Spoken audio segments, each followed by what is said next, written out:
Good, beautiful Sunday, ladies and gentlemen. My name is Coach Darwin Rivers, and you are watching the live streaming of the HR Cafe, Usapang Trabaho, Buhay, Iba Pa.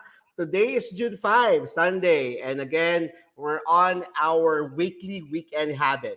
The topic for today, for our free learning session, uh, would be how to become a trusted and credible HR professional. HR leaders and HR professionals have a tough job. They have to make and enforce rules that protect the organization while simultaneously supporting employees as people. These responsibilities can often be in conflict, creating discomfort for both HR and employees. Our next episode, today's episode of the HR Cafe, Usapang Trabaho, Buhay, Iba Pa, episode 94, we will learn what HR leaders and HR professionals can do to combat this negative reputation. We would have executive coach and CHRP Ronaldo Turla to share to us what are these important competencies and how we should be able to acquire them. So please watch out for our learning session for today.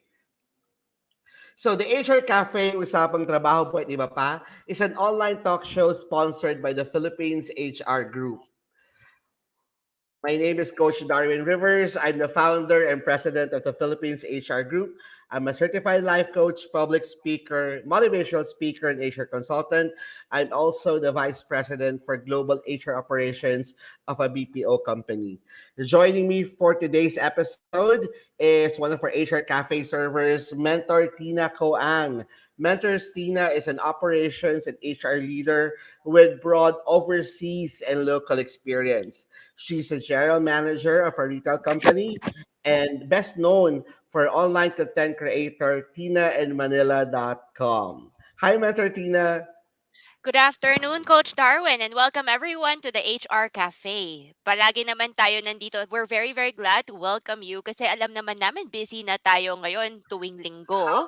And yet, you still follow us either through your phones or through replay. So really happy to see you.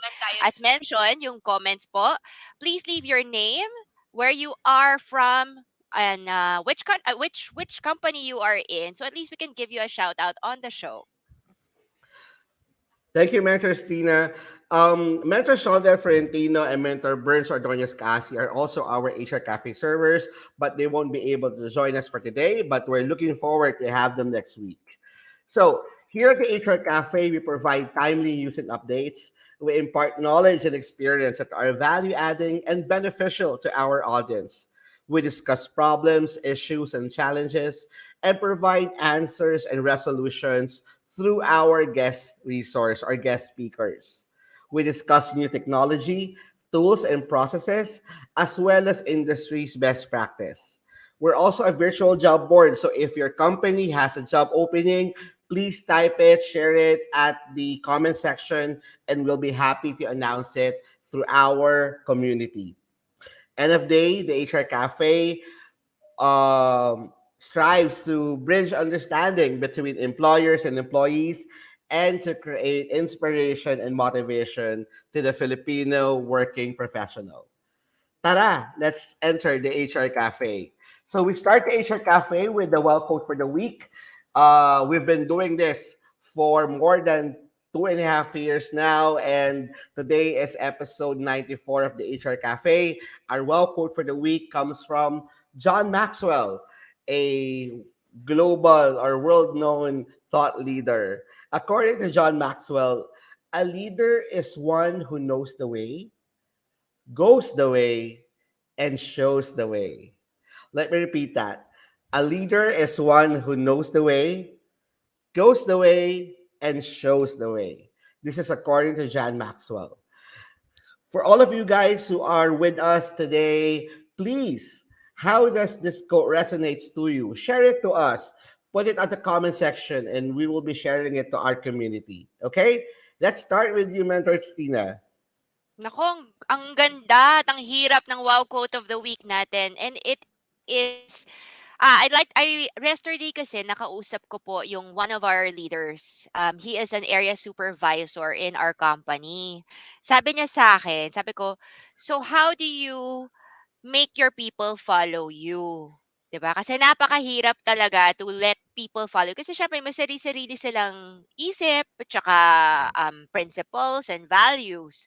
Sabi niya, what he does is he tries to create good relationships, good friendships with his subordinates so that they will follow his instructions, 'di ba? So kasi sa Pilipinas uso 'yan eh, yung dinadaan sa pagiging friends. That's the reason why a lot of the leaders in our organization mahilig magpalibre, mamigay ng gifts. And that's also a good thing because you want the people that are following you to also like you. And I was telling him, sabi ko, look, if for example, dinadaan mo palagi sa relationship, paano kunyari yung tao, parang paano kunyari like if you're already good friends yung the line between leader and friendship becomes a little bit more blurred. There will Correct. really come a time when your subordinate will ask you for a favor. Like for example, leaves. Uso yan, 'di ba? So instead of 3 days or 1 week ahead, they circumvent the leave process kasi may emergency swimming or may emergency lakad. And given that you have a good, friendly relationship with your subordinates, syempre, ina-expect nila, papayag ka. So sabi ko, you have to be very careful that when you're a leader, you're the one setting the tone on your policies, on your strategies, on the way you run your team. Kasi sometimes, if dinadaan mo kasi ng friendship, pag hindi ka pumayag, dun sila nagtatampo. And it takes them around 2 to 3 days to get over yung negative feelings nila sa'yo. Mag-uusap kayo, you want to repair that friendship. And sa akin, I reminded him, sabi ko, you're a leader. A leader means that you have to lead and people have to follow. And when it comes to our rules or the strategies, it's pwede silang mag-ask, but in the end of the day, ikaw talaga ang ang magse-set ng tone. So I brought in another supervisor who went through the process as well. Sabi niya, shinare niya talaga sa tao na yun. Sabi niya, sa dati nilang company, it's all about friendship relationships. When they got to our company, they were very surprised that you don't need friendship to get people to follow you. 'Di ba? So, yun yung kakaiba. Hindi pala kailangan na suhulan, gawin mong friend, mayroon kayong good relationship for people to follow you. Because as a leader, you set the tone. And the more Correct. professional you are in your treatment of them, na standard is maayos yung pagtutungo ninyo. You treat them with respect and they treat you with respect back. Then the more that they will follow you. Kasi really talaga, leaders set the tone. And it doesn't mean in the Philippines na pag may position ka, leader ka kaagad. Mahirap talaga maging leader. It's a very conscious act kasi I've seen a lot of leaders follow their staff. Sige, depende sa culture ng grupo na to. Ako yung mag-a-adjust. Sa totoo lang, for me, ang leader yung magsaset ng tone. Yung mga followers niya ang mag-a-adjust talaga. And it doesn't mean that when you're a leader, you're a dictatorial leader or autocratic leader. There are many different types of leader. But the most important quality of a leader is you lead and people follow. Whereas in many companies, lalo na sa mga malalaking union, for example, the people demand and the leaders follow. So they're just like leaders in the name. Pero sa totoo lang, ang totoong boss ng kumpanya, hindi yung boss, yung tao. So very, very, very conscious talaga. And I hope that in HR Cafe, going forward, we'll talk more about that because leaders talaga, it's not an easy topic and not Agree. everyone has it. It's really a skill. And so many people, and sa akin, if you have a good leader, if you just manufacture one good leader, it really makes a big impact to the entire group that he's handling. If magaling yung leader, gagaling din yung tao. If pangit yung leader, pangit din yung tao. So I'm very excited for the topic today. How about you, Coach Darwin? I definitely agree on your thoughts about this wow quote for the week, Mentor Tina. Ako for me, what makes a great leader Oh, is someone who has vision. Kasi a person who uy. has a vision would be able to know where he would like to lead and bring the team in. And normally, of course, it will be meeting expectations or exceeding expectations towards success. So a leader should always have a vision. Next is a leader should always have the competencies and skills needed. Kasi kung leader ka nga, may vision ka nga, pero wala ka naman nung skills and competencies, hindi ka susundin ng mga tao mo kasi they would always feel that they're more talented, more skilled, or more what they have more competencies than you. What you should always do is you should make sure that whenever you have a vision, you also know what are the things that is needed to bring that vision into a reality. You need to make sure that you possess the right attitude, the right competence, the right skills, so that your team would mirror you. Kasi a good leader is being mirrored by his or her team members. And of course, showing the way. Showing the way is really more of your integrity as a person. You need to show the way on how things is done. You need to show that you yourself is making an effort to show your team and is making an effort to make that change or to go um to that challenging path because that path will lead you to reaching the goals of the team. For me, a good leader would always think of the we, never the I. A good leader would always make sure that aside from vision, aside from action, he should always have uh, the right heart for his or her people. So that is for me for our wow quote for the week.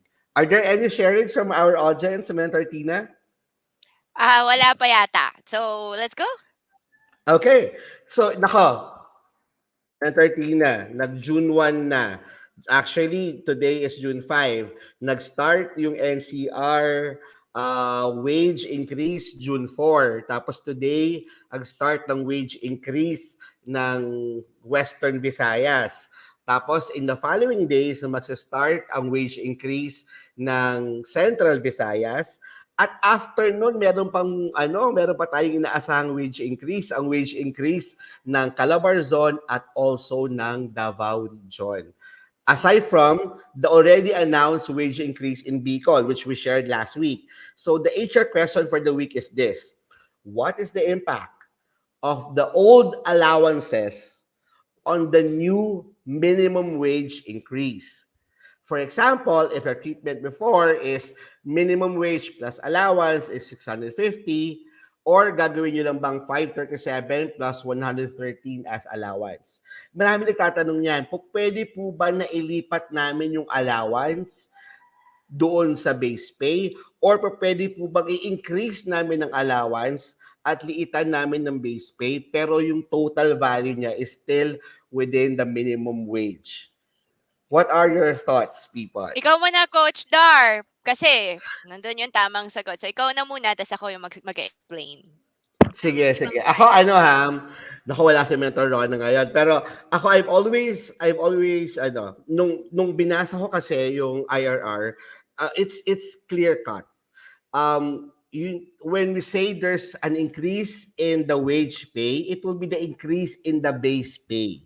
So kung ano po yung minimum base pay na binibigay nyo ngayon sa mga empleyado, dapat po ay mag-a-adjust po kayo kung ano yung panibagong wage pay na itatakda ng gobyerno.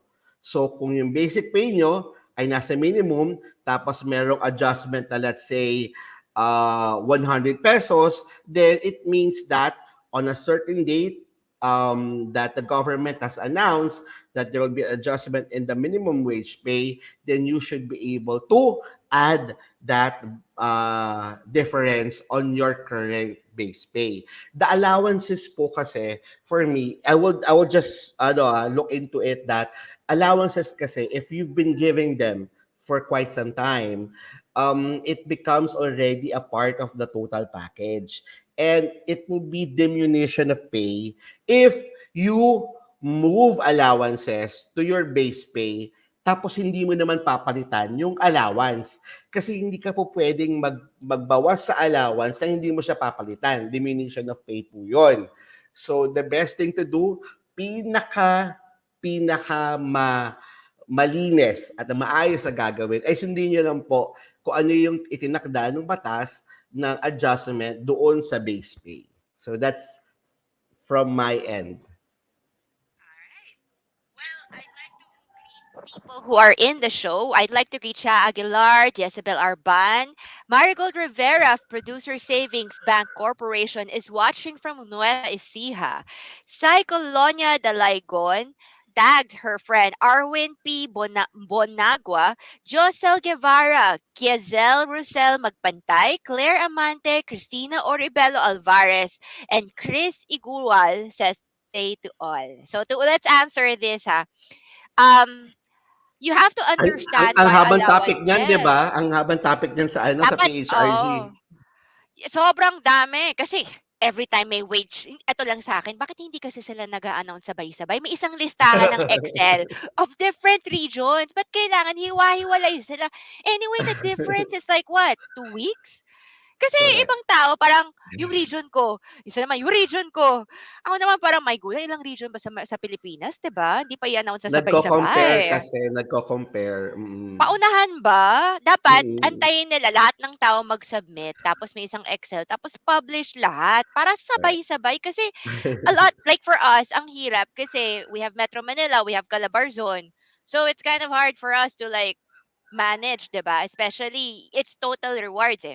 But to answer this question, we have to go back to why these allowances were made in the first place. So if you gave clothing allowance, rice allowance, transport allowance, medical allowance, these were the additional benefits to the base pay that the company dictated years before to a person who they deem to earn better than minimum wage. Kasi a lot of the Filipinos parang they tell themselves, ako minimum ako. Ako above minimum ako. And the way they say above minimum is because of these allowances.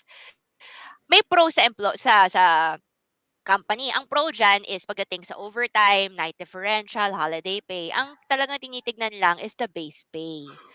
Ang problem naman sa pagganyang allowance or what you call tax avoidance measures to help the employee not pay the proper tax, lalo na for example, pag kailangan yung above 20,883. So, syempre, pag ganun, may withholding tax na. Ang dami kasing mga empleyado ayaw magbawas ng tax kahit na napakaliit lang at that level. So, what the company does is, o sige, tutulungan namin kayo. And so, we'll just give you allowances, este dito, este dyan. But as we can see over the last 2 years, these allowances are more troublesome than the benefit. For example, dati nung kunyari if nag-flexible work arrangement ka, so the day's work has been reduced na that's 6 days. Tapos ngayon, 3 days na lang. Yes, the base pay, obviously, less days, less pay. Eh yung allowance na prinamis ninyo per month, bumababa pa rin ba yan? Proportional? Kasi bumaba yung number of days. Second, when where there is a minimum wage hike, do you, as you mentioned today, do you actually change the treatment na bababaan mo na lang yung allowance kasi tumaas naman yung base? Kasi you still want the total to be the same. Right? Kasi ganun eh. Sa akin, as much as possible, lalo na sa mga bagong companies, it is quite prudent na lang na doon na lang talaga tayo sa base mag-change. Wag na masyadong allowances because it gives your accountant a lot of problems done in a whole company-wide thing. It gives HR a lot of problems on how explain, right? And then at the end of the day, people think pa, alam mo, minimum lang ako eh. Kasi yan, allowance yan. So it's not the perfect way to motivate people because they're not really appreciative of the extra allowance. Now, to answer this question, as what Coach Darwin said, you cannot reduce allowance because if enjoyed for a long period of time, that's called non-diminution of benefits. You cannot remove any benefit that you've been giving for 5 years, 10 years. Nagbibigay ka ng bigas for 5 years, tatanggalin mo ngayon kasi tumaas ang sweldo. The fact that you were willing to give the allowance in the first place shows that you wanted to pay that person more. And now that the minimum wage has been increased, you don't want na, gusto mo maging pantay na siya sa mga minimum wage earners? Then of course, people will be demotivated. So ang sagot ba dyan, ano yung impact? Everyone has to increase. Have to increase the Correct. base pay. If you do not want to increase the base pay for the love of God, please in the future, don't do your pay as base plus allowance. Just increase the base. Just increase the base. So, kunyari, if you wanted to give base of 650, doon na lang tayo mag-ano ng 650. Kasi, for example, if your base pay is 650, while it is how do you say it? Optional. It is suggested that you adjust as well kasi para hindi ma-demotivate yung tao mo na yung dating above minimum and yung below yung minimum at nagkapareho na ngayon.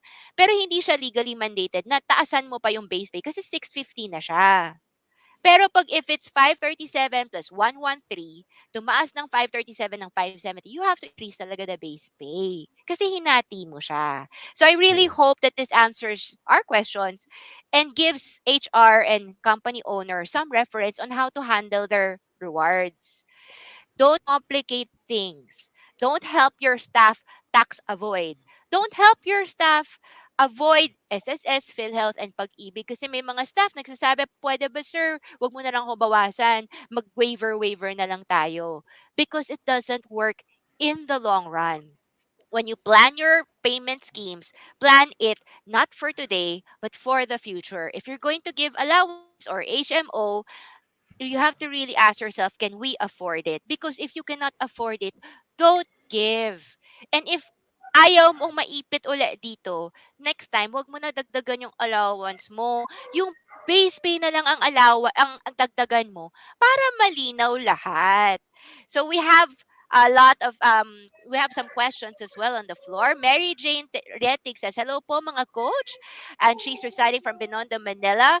Roma Santo Domingo is watching from Antipolo City. Ainal Goods is watching from CEZ. And then Mary Jane Retig said, yes, Ma'am Tina, tama po kayo. Isahang sana na bagsak na salary wage lang kaysa sa company namin. May Manila base, may provincial base pa. Tama naman. But make it simple talaga because it we can now see it doesn't work as well as you think. Kasi many employees, they don't they're thankful for the allowance, they're thankful for the tax breaks, pero pag dagdag ng minimum wage, ang laki talaga ng problema, lalo na sa owner. Pero if you think about it, ang dagdag lang naman parang 1,000 pesos eh, di ba?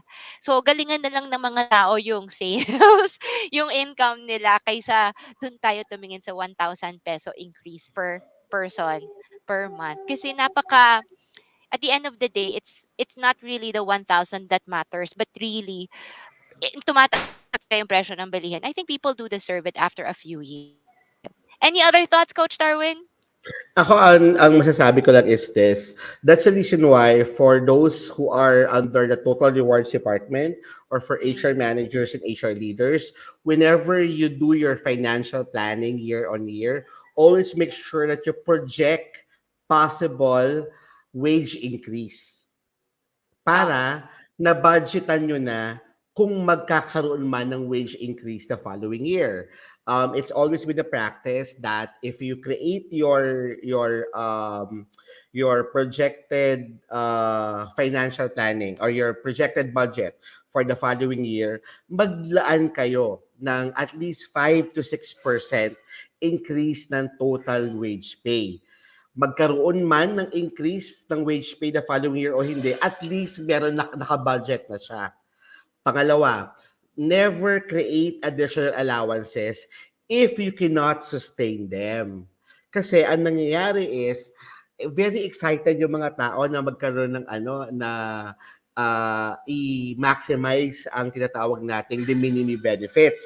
Ito yung mga benefits na hindi naman taxable at po pwede talagang i-add as additional allowances sa ating mga employees.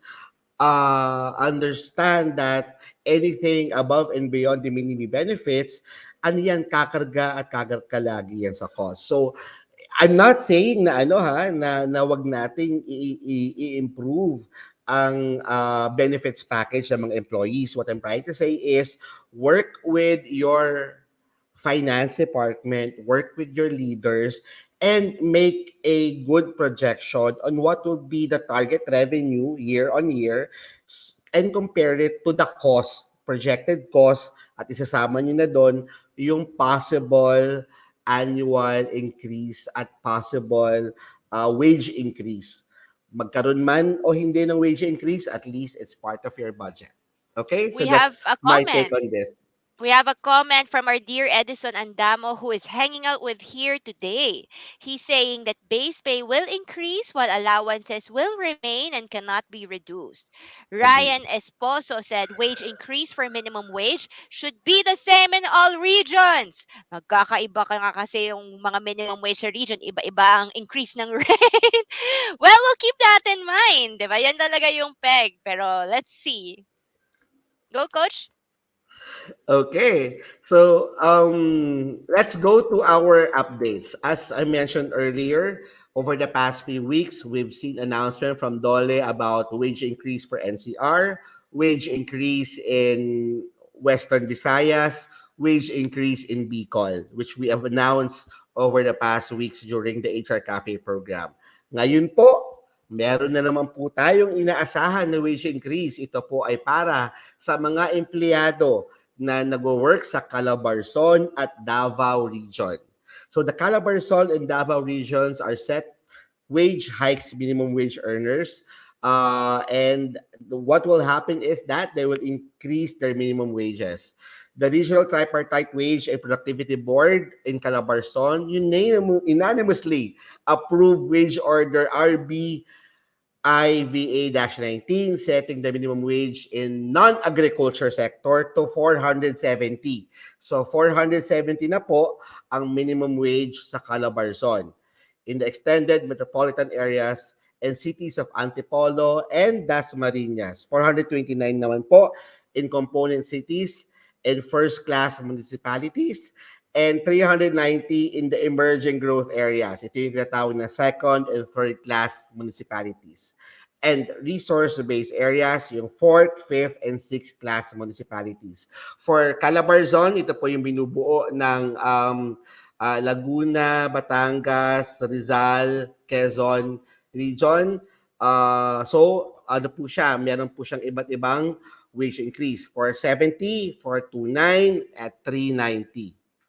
Now, the new minimum wage rates in the agriculture sector naman po will be 429 in the extended metropolitan areas like cities of Antipolo and Dasmariñas, component cities or first-class municipalities, and 390 pesos naman po in the emerging growth areas, second and third-class municipalities, and then 350 naman po in the resource-based areas. Ito yung mga fourth, fifth, and sixth class municipalities. So for agriculture-based sector, ang inaasahan pong increase sa Calabarzon ay 429, 390, at 350. Also, the new minimum wage in retail and service establishments employing not more than 10 workers, ha?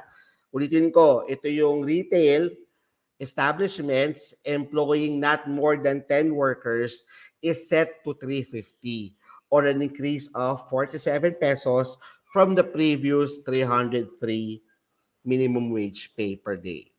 Okay?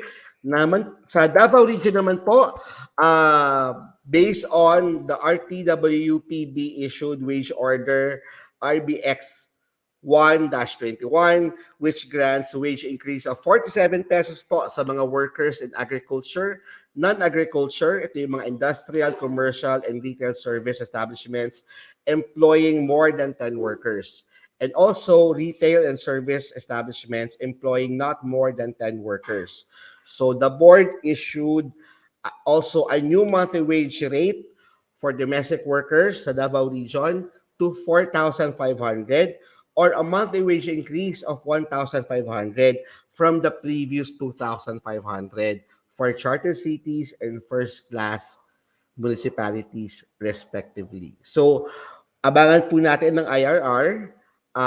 Ito po ang IRR ang magsasabi kung kailan i-implement itong wage increase sa Calabarzon at sa Davao Region. Note po na yung pinaka-latest na wage increase ay yung sa Bicol at sa Central Visayas. Central Visayas, if I'm not mistaken, it will be on June 14, if I'm not mistaken. Kasi ano yan eh, we have branches, sites in Cebu and Dumaguete, and we will be adjusting their minimum wage pay in that region. So, ano na po, lahat po ng information na ito ay makikita nyo po sa website ng Department of Labor and Employment. Now, for SSS, isa pong magandang balita. Ang SSS Housing Loan ay nag-extend na kanilang SSS Housing Loan Penalty Condonation Program or ang kanilang HLPCP. Ito po ang huling pagkakataon. Uulitin po natin na huling pagkakataon na ibinibigay ng SSS para sa pagbabayad ng mga delinquent housing loans na walang penalties. Ito po ang pagkakataon rin na mapanatili ang pagmamayari ng inyong bahay at lupa. Maaari lang po ay bayaran ang buo ang inyong utang o kaya ipa-restructure ang inyong loan at bayaran ito sa oras ng penalties. Ito pong loan condonation program ng SSS, kung meron po kayong SSS housing loan, ito po ay magsisimula ng May 25 up to June 30 lamang po, June 30 of 2022. So kung meron po kayong existing housing loan sa SSS, kayo po ay po pwede mag-apply ng SSS Housing Loan Penalty Condonation Program until June 30th, 2022. For more information, please log on to the HLPC website, and it is linked at the sss.gov.ph website. Okay? Now, for another set of good news from Pag-ibig, Mentor Tina. All right, Pag-ibig finances 5,411 homes for low-wage earners from January to April of 2022. Wag nating kalimutan, a lot of Filipinos kasi iniisip nila, ay, kaltas ng 100 pesos paghulog sa Pag-ibig. Pang-housing, we do that kasi you can actually get short-term loans or housing loans sa Pag-ibig. It's really the hope that people will become homeowners. And even if you are a minimum wage earner, you do have the capacity to actually purchase a home for yourself for the future. Ano lang siya, actually mas maliit pa nga yung interest pag wage earner ka than somebody who earns above minimum. So it's really a good way to afford a home lalo na ngayon na tumataas ang presyo ng mga lupa at bahay. So meaning to say, for example, kumuha kayo this year at pumasok kayo sa isang pag-ibig loan. You might enter into a 10, 20, or 30-year loan, right? And then you pay a more reasonable amount per month. Warning lang sa mga taong kukuha ng pag-ibig, if you start, you cannot stop. If you start, you cannot stop. Kasi po, kapag kunyari, pagkatapos yung bayaran ng 20 years, tapos tinigilan po ninyo, pwede po yang i-foreclose at ibalik sa pag-ibig. Lahat po ng hinulog ninyo, mawawala na lang po siya, parang bula. So, dapat po talaga sa pag-ibig, kung kaya po ninyo, pag sinimulan ninyo, kailangan nyo pong tapusin. A lot of people think, well, bakit kailangan akong magkuha ng housing now? As you can see, 30 years ago, home prices were really low and very reasonable. Ngayon, ang hirap na po maghanap ng kahit anong bahay na Correct. wala na mas mababa sa 200,000 pesos. Whereas Saka ang before, liliit na ng ano 'no, ang liliit na ng cuts cuts. ng lupa 'no, 'di ba? Yeah. Dati nung panahon namin ang cuts ng lupa nasa Panahon namin. 500. What? 500 ang oo, tapos ngayon meron ng mga cuts ng lupa na 50 square meters, 'di ba? Yeah. So I actually accessed the Pag-ibig foreclosed asset list just 2 days ago. And now at 30 square meter to 50 square meter, ang pinakamaliit na nakita ko 240,000. mm, Parang ganon. Wala nang mga less than 100,000 tulad ng dati. Mukhang mm. nakakatakot, especially if you're just earning, let's say, for example, 20,000. Pero as my people say, pampalakas loob lang talaga yan. Because land prices will increase because the Continue to Philippine increase. population is steadily increasing. Inflation is increasing. Prices of goods are increasing. Your wages are increasing. So talaga there is no better time to buy a house than now because the housing price today will be cheaper than housing price 10, 20, or 30 years from now. Ang pinakamalaki kong regret, hindi ako bumili ng bahay 10 years ago kasi akala ko mahal na. Ngayon, pa. So talaga for me, a house is a way to capture value in money kasi talaga mag-a-appreciate yung price niya. And habang ginagamit mo yung, pwede mo siyang gamitin, pwede mo siyang ipa-rent out, okay? Pwede mo siyang ipamana sa mga tao mo, sa mga anak mo. Kasi pagdating ng panahon na matanda na po kayo, sigurado po, mahal po yan. So instead of pera ibibigay mo sa mo, bahay na lang po. Kasi yung pera, nawawalan siya ng value at 4% per year.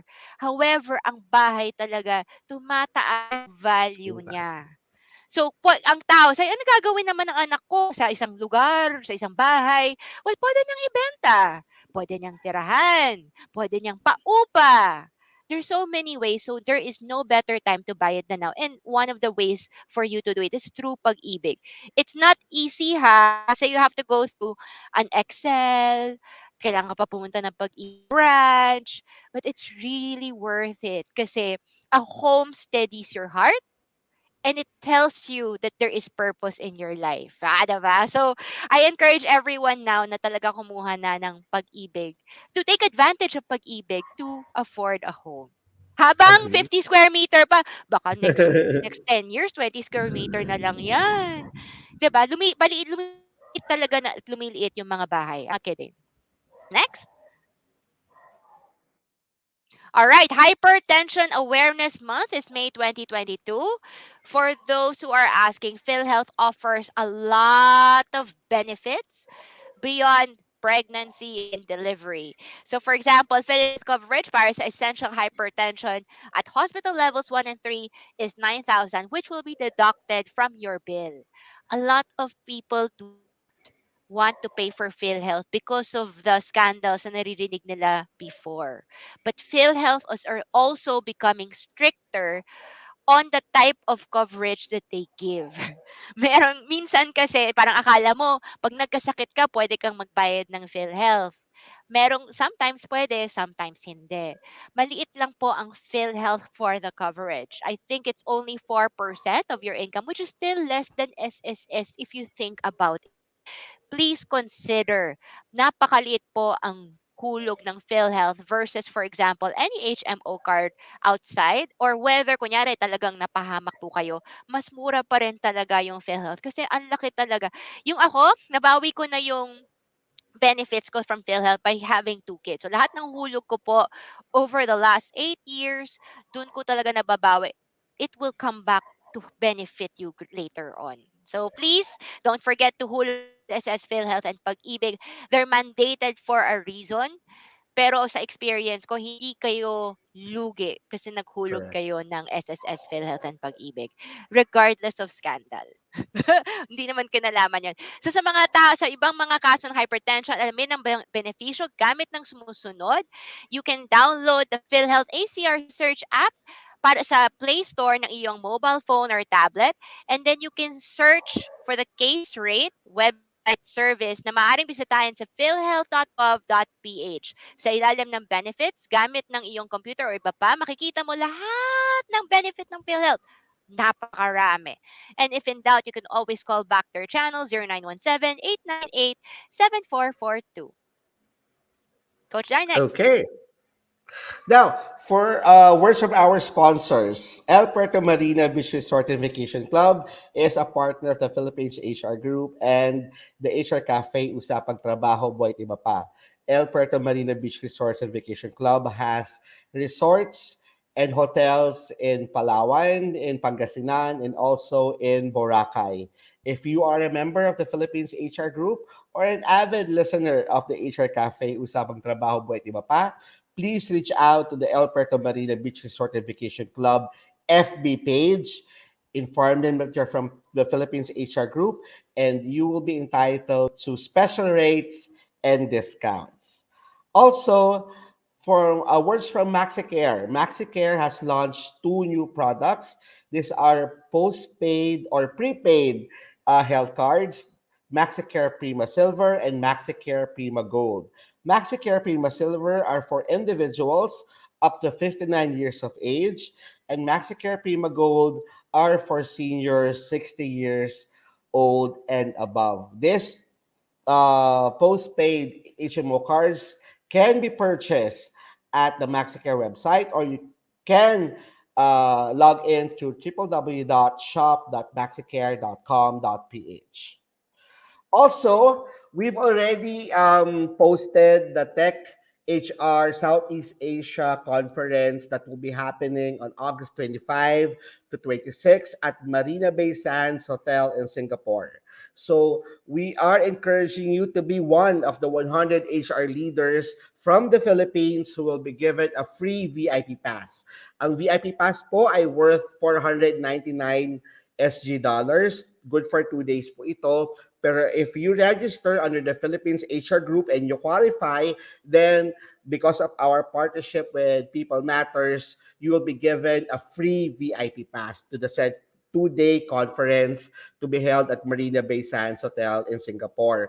Yung first day po is the general conference sa Marina Bay Sands Hotel. Yung second day is actually a immersion tour in the different Fortune 100 companies in Singapore. So hati-hatiin po kayo per groups at dadalhin po kayo sa mga top companies in Singapore para matuto po kayo kung ano yung best practices nila.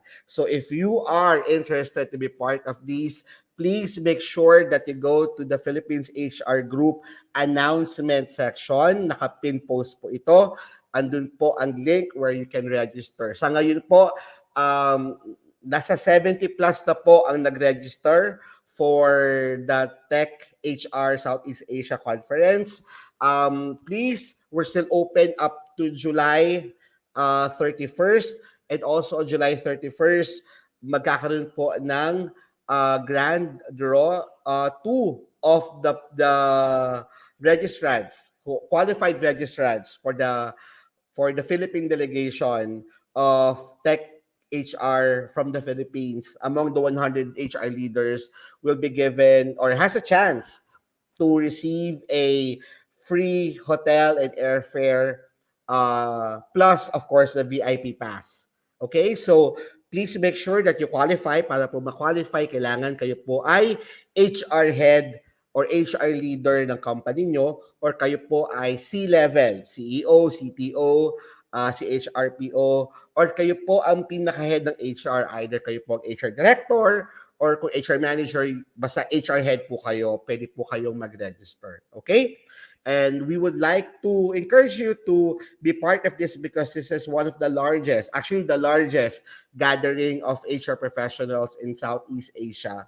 And yours truly, plus your other mentors, Mentors Tina Coang and Mentors Rodel Ferentino and Mentors Bern or Doris Kaasi will be there in Singapore to be part of this together with the other 100 HR leaders coming from the Philippines HR Group who will register for the Tech HR Summit. Okay? Also, we have a new partner. It's called Eshield. It's a wearable solutions for employee health management.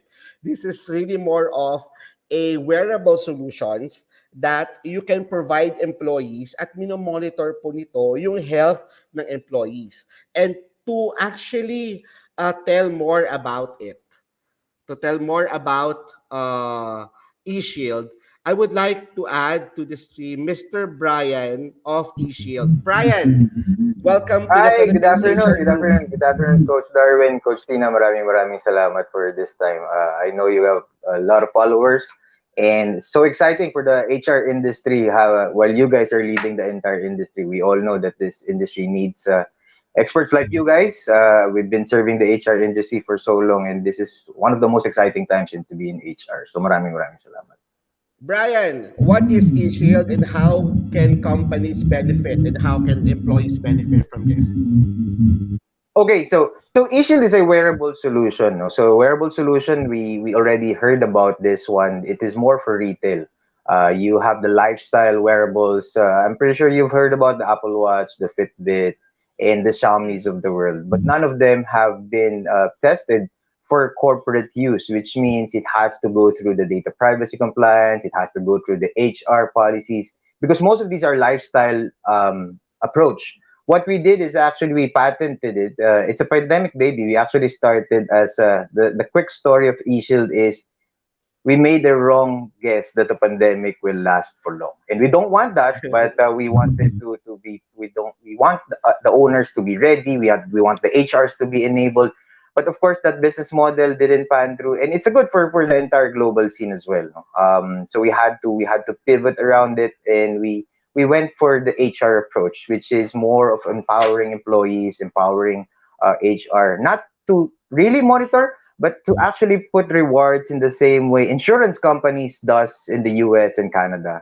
It's unfortunate that for the Philippines, the insurance commission hasn't approved yet the use of wearable data, personal data, in order to reduce premiums for insurance. We're hoping that that would happen, and that if that happens, of course, it's all for the good of the industry. So for us, we want to make sure that we this is a tool that the HR can use to encourage wellness. We highly know that the wellness event for each company is very event based.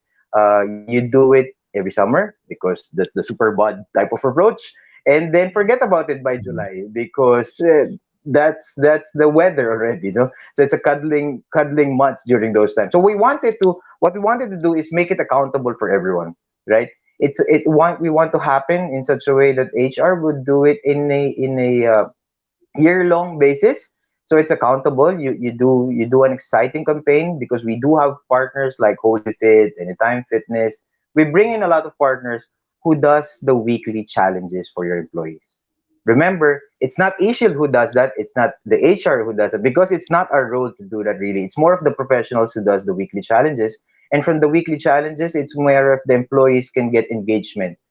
Of course, why do you have to do it? Because you will be rewarded for a good activity. I think prior to this one, you have a lot of programs coming from our government. That's a very good one, which encourages more on how to improve self-worth, how to improve confidence, especially on the PhilHealth, the Pag-ibig, and those things are really more to empower employees. We also do have that advocacy in mind, though, but this one is for wellness just to ensure that they're always encouraged in doing so. We want them to be accountable, and by doing so, they will be rewarded by the partners. The partners are either we bring them or you ask your current suppliers to do it for you. I'm pretty sure it's not the first time that you, as a HR executives, have encountered partners, no.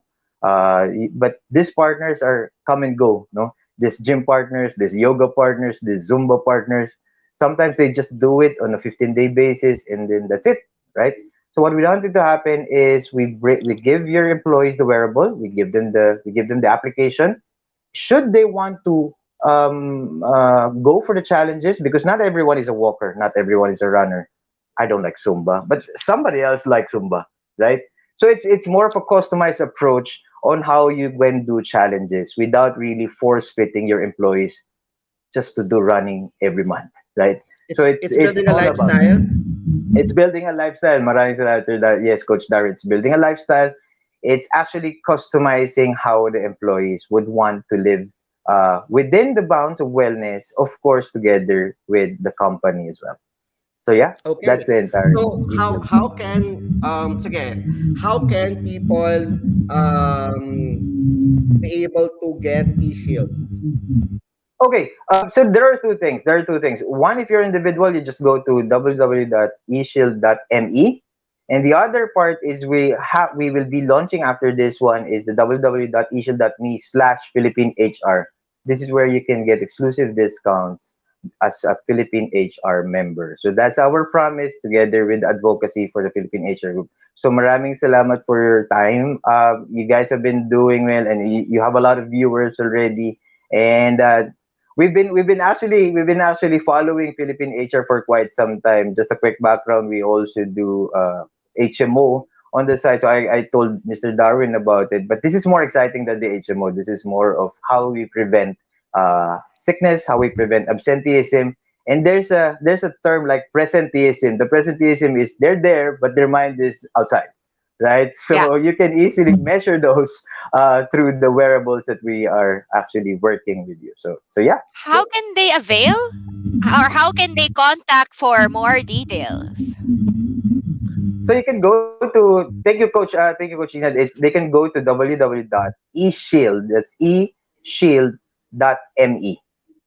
So Okay. they can go to the website, and from there they can get free bands. No, of course we will be Mm, prioritizing the members of the Philippine HR group. The main reason why yeah. we're giving away free bands because it's experiential by nature. Okay.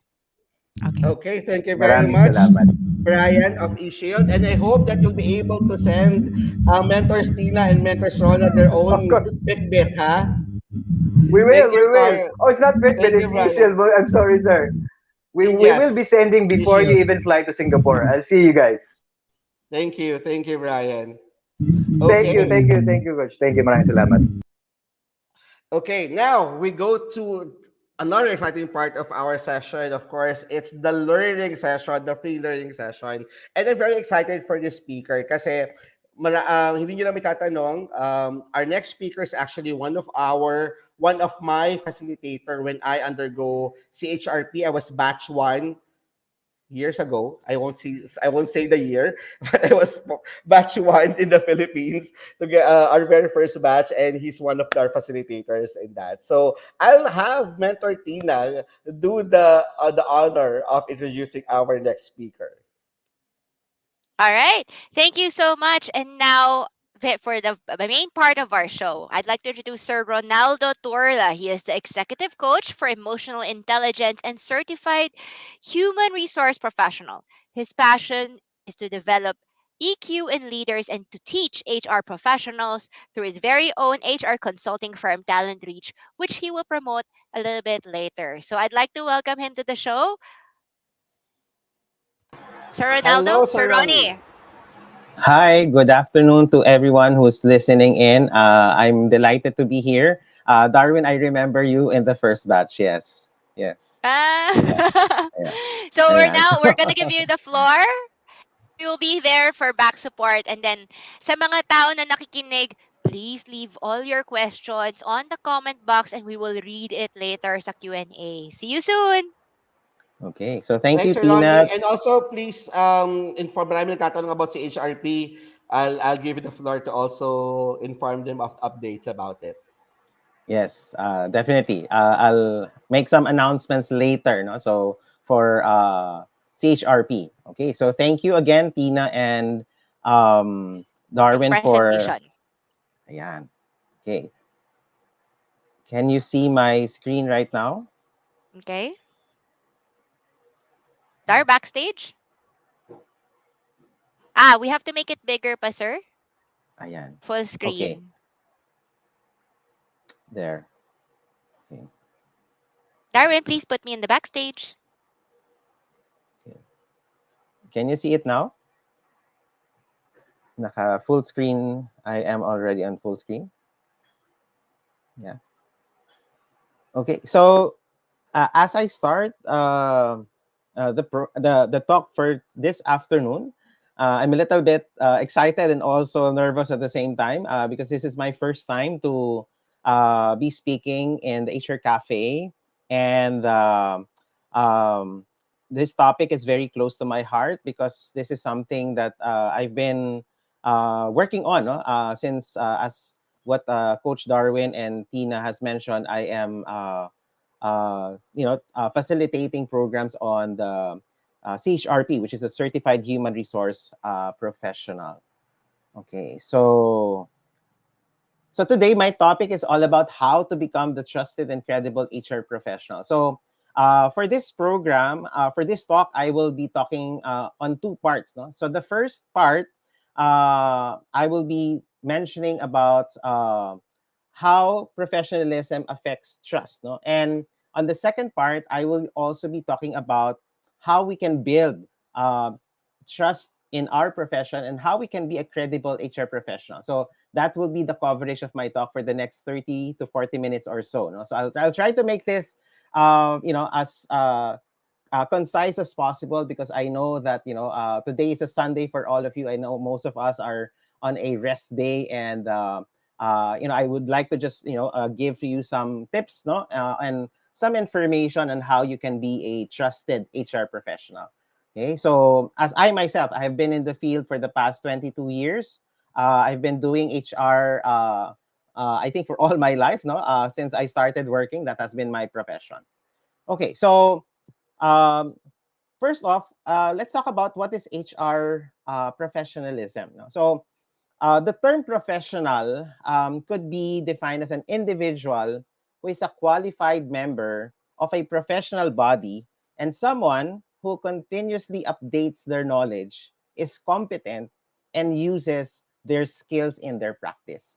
Okay, so that is how professionalism is defined. So, professionalism could be interpreted as the use of specialist knowledge necessary to perform particular type of work. So, if we're in HR, no, you are considered to be a specialist, no, because you know the human resource management field more than anyone in the company, no. And most of the time, if you're reporting to the president or the CEO, you are the person that they rely on when it comes to managing or handling people. No, that's why it's important, no, that we represent the profession of HR in a professional manner. No? So HR professionals are associated with increased trainings, no? Development of professional knowledge standards, and a requirement to update this knowledge. No? So I think this will differentiate a professional from an amateur. No? So an amateur, or somebody who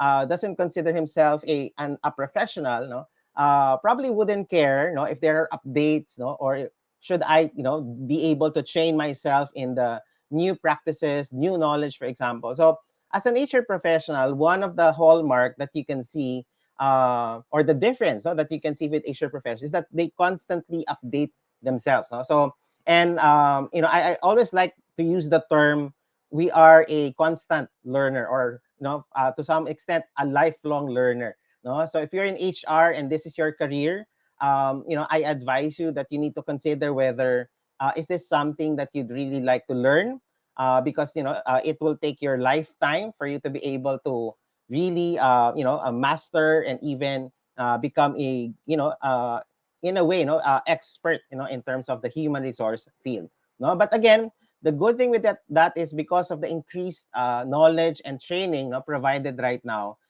we are given the chance to be able to really expand our profession.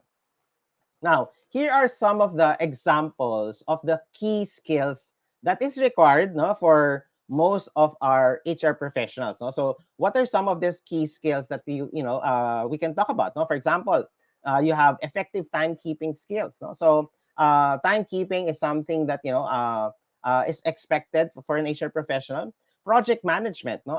Every now and then, the business would probably throw us a certain project that we will work with another department or another team. So in this case, project management is such an important aspect. No, that's why nowadays HR professionals also are learning about how to manage projects. No? So this is not just for the technical people.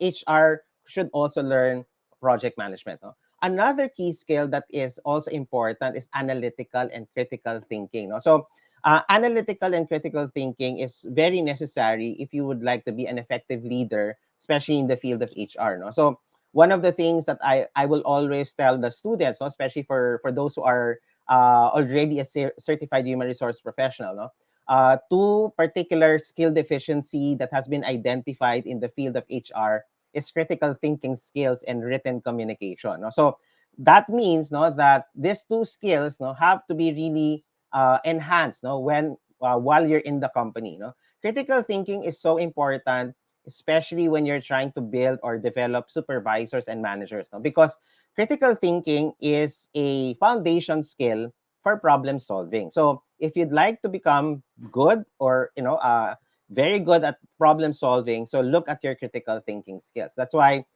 this is one of the key skills no, required for an HR. Of course, the next is good communication skills. No, I think this is self-explanatory.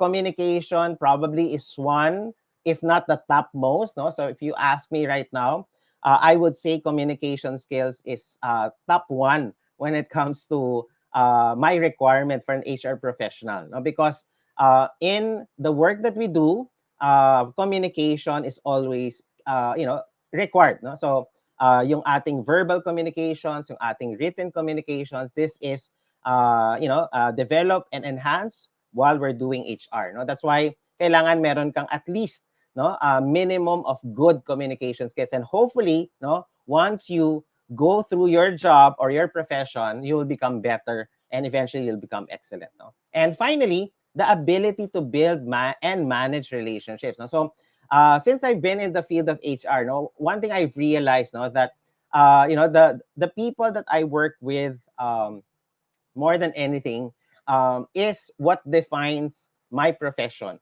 No, it is not the training or even my certification or even the other accomplishments that I've had as an individual. No, but I've always believed that the kind of relationship that you have with the people that you're working with, no, goes a long way. No, it goes beyond money, and somehow, no, if you have very good relationships with your people, with your bosses, with your co-employees, for example, that will help you, go through your career. No, so sabi nga nila, no, try to, keep friends, collect new ones, no, but don't forget people who have really helped you when you were starting. No, so I never try to forget about people who were in my past. No, I try to always, make sure that I reconnect with them every now and then if I have the chance. No, especially in this pandemic, one thing we realize is that we've come a long way. No, and people that we've been with are really the best things that we have no at this point in time. Now, there are four types of people in organization. So, let me tell you, ano ba yung four types of people in organization? So, tingnan nyo itong maigi, no? Number one, meron ka nung tinatawag nating tao na lifetime liability, no? This is the employee who neither performs nor thinks. Okay? Sounds familiar? If it sounds familiar, probably meron kayo yan sa inyong company, no? The second type of people in the organization is the wish list dreamer. No, this is the thinking non-performer who, if he has ideas, keeps them to themselves. No, in short, they're selfish. No, so the wish list dreamer is somebody na nag-iisip siya pero hindi masyadong performer, pero sometimes no, hindi niya binibigay kung ano yung ideas niya. No, so that's a second type of people, no, or type of people in an organization. The third, no, is called the automated bureaucrats. This is the non-thinking performer who does what is told and no more. Okay? So again, sounds familiar. So sometimes meron kayong mga ganitong automated bureaucrat. No? Yung parang push button nga, sabi nga natin. Kumbaga kung ano yung sasabihin mo, yun lang gagawin niya. For no more, no less. Okay? So kaya minsan sa HR, minsan yun yung challenge na paano ko bang gagawin to na mag-take ng initiative na hindi lang laging automated yung ginagawa nila. No? Now, the fourth, no? So tatlo na yung binanggit ko na type of people in organizations. What is the fourth? The fourth is what we call the thinking performer. Okay? So the thinking performer is the strategic activist employee who adds value through continuous challenge and self-imposed improvement ko. So ang thinking performer, ibig sabihin niyan, no? Hindi lang siya basta naniniwala kung anong sasabihin ng company, but at the same time, no, nagbibigay siya ng value to the company by trying to improve themselves. Okay? So hindi siya laging nakasalalay na kailangan nag-iintay ako ng training, kailangan nag-iintay ako ng mga seminars, for example, siya yung klase ng tao na nag-i-impose siya ng goal para sa sarili niya para mas maging magaling ako. Okay? And amongst the 4 types of people in the organization, as an HR professional, I'd like to suggest to you to become the thinking performer. Okay? So the thinking performer is kapag may nangyayari sa company, no? Kailangan nag-iisip tayo kung ano yung kailangan natin gawin. Pero, no? Don't forget your duties and responsibilities, still perform it. Okay? So ibig sabihin, as an HR professional, para makuha natin yung trust and confidence ng mga tao natin or even ng mga bosses natin, we have to show them that we are thinking. No, ginagamit natin yung isip natin because no, in companies, in organizations, no, one of the things that companies pay for is how you think. Okay? Ibig sabihin kung paano ka mag-isip kasi no, companies are built upon ideas. That's why kailangan nag-iisip tayo. Kailangan meron tayong idea na sinishare sa ating company. Okay? So again, as an HR professional, I'd like you to be the thinking performer. Now, moving on, no? If we look at the skills, no? So before we talk about how you build the trust and confidence of your colleagues, of your bosses, for example, tingnan muna natin, no? Ano ba yung mako-consider natin key skills for the HR professional? Okay? So I will run down to you the top 9 skills, no, that I consider to be the most important, no? And makikita nyo dun sa 9 skills na to na yung trust and credibility is embedded into it. Okay? So let's try to see the 9 skills, no, for HR professionals. The first one is yung tinatawag nating organization. No? So that means, no, you have organized files, no, you have strong time management skills, personal efficiency, no, yung alam mo kung ano yung ginagawa mo and alam mo yung ano yung dapat tapusin, no? And as much as possible, you try to avoid the black hole syndrome, no? Ano yung black hole syndrome, no? They say the black hole syndrome is yung case, for example, na parang, di ba, pag tinanong mo si HR, hindi niya alam kung ano yung sasagot niya, nakatingin siya sa kawalan or, sa kisame, sabi nga nila. No? So that black hole syndrome, ibig sabihin, hindi niya alam kung anong gagawin niya. For example, pag tinanong mo yung HR, o nasaan yung file na to, for example, can you give it to me? No? So mapapatingin yung HR, nasaan nga ba? No? Saan ko ba hanapin to? So that is the exact opposite of the first key skill, which is organization. Okay? So make sure that you have organization.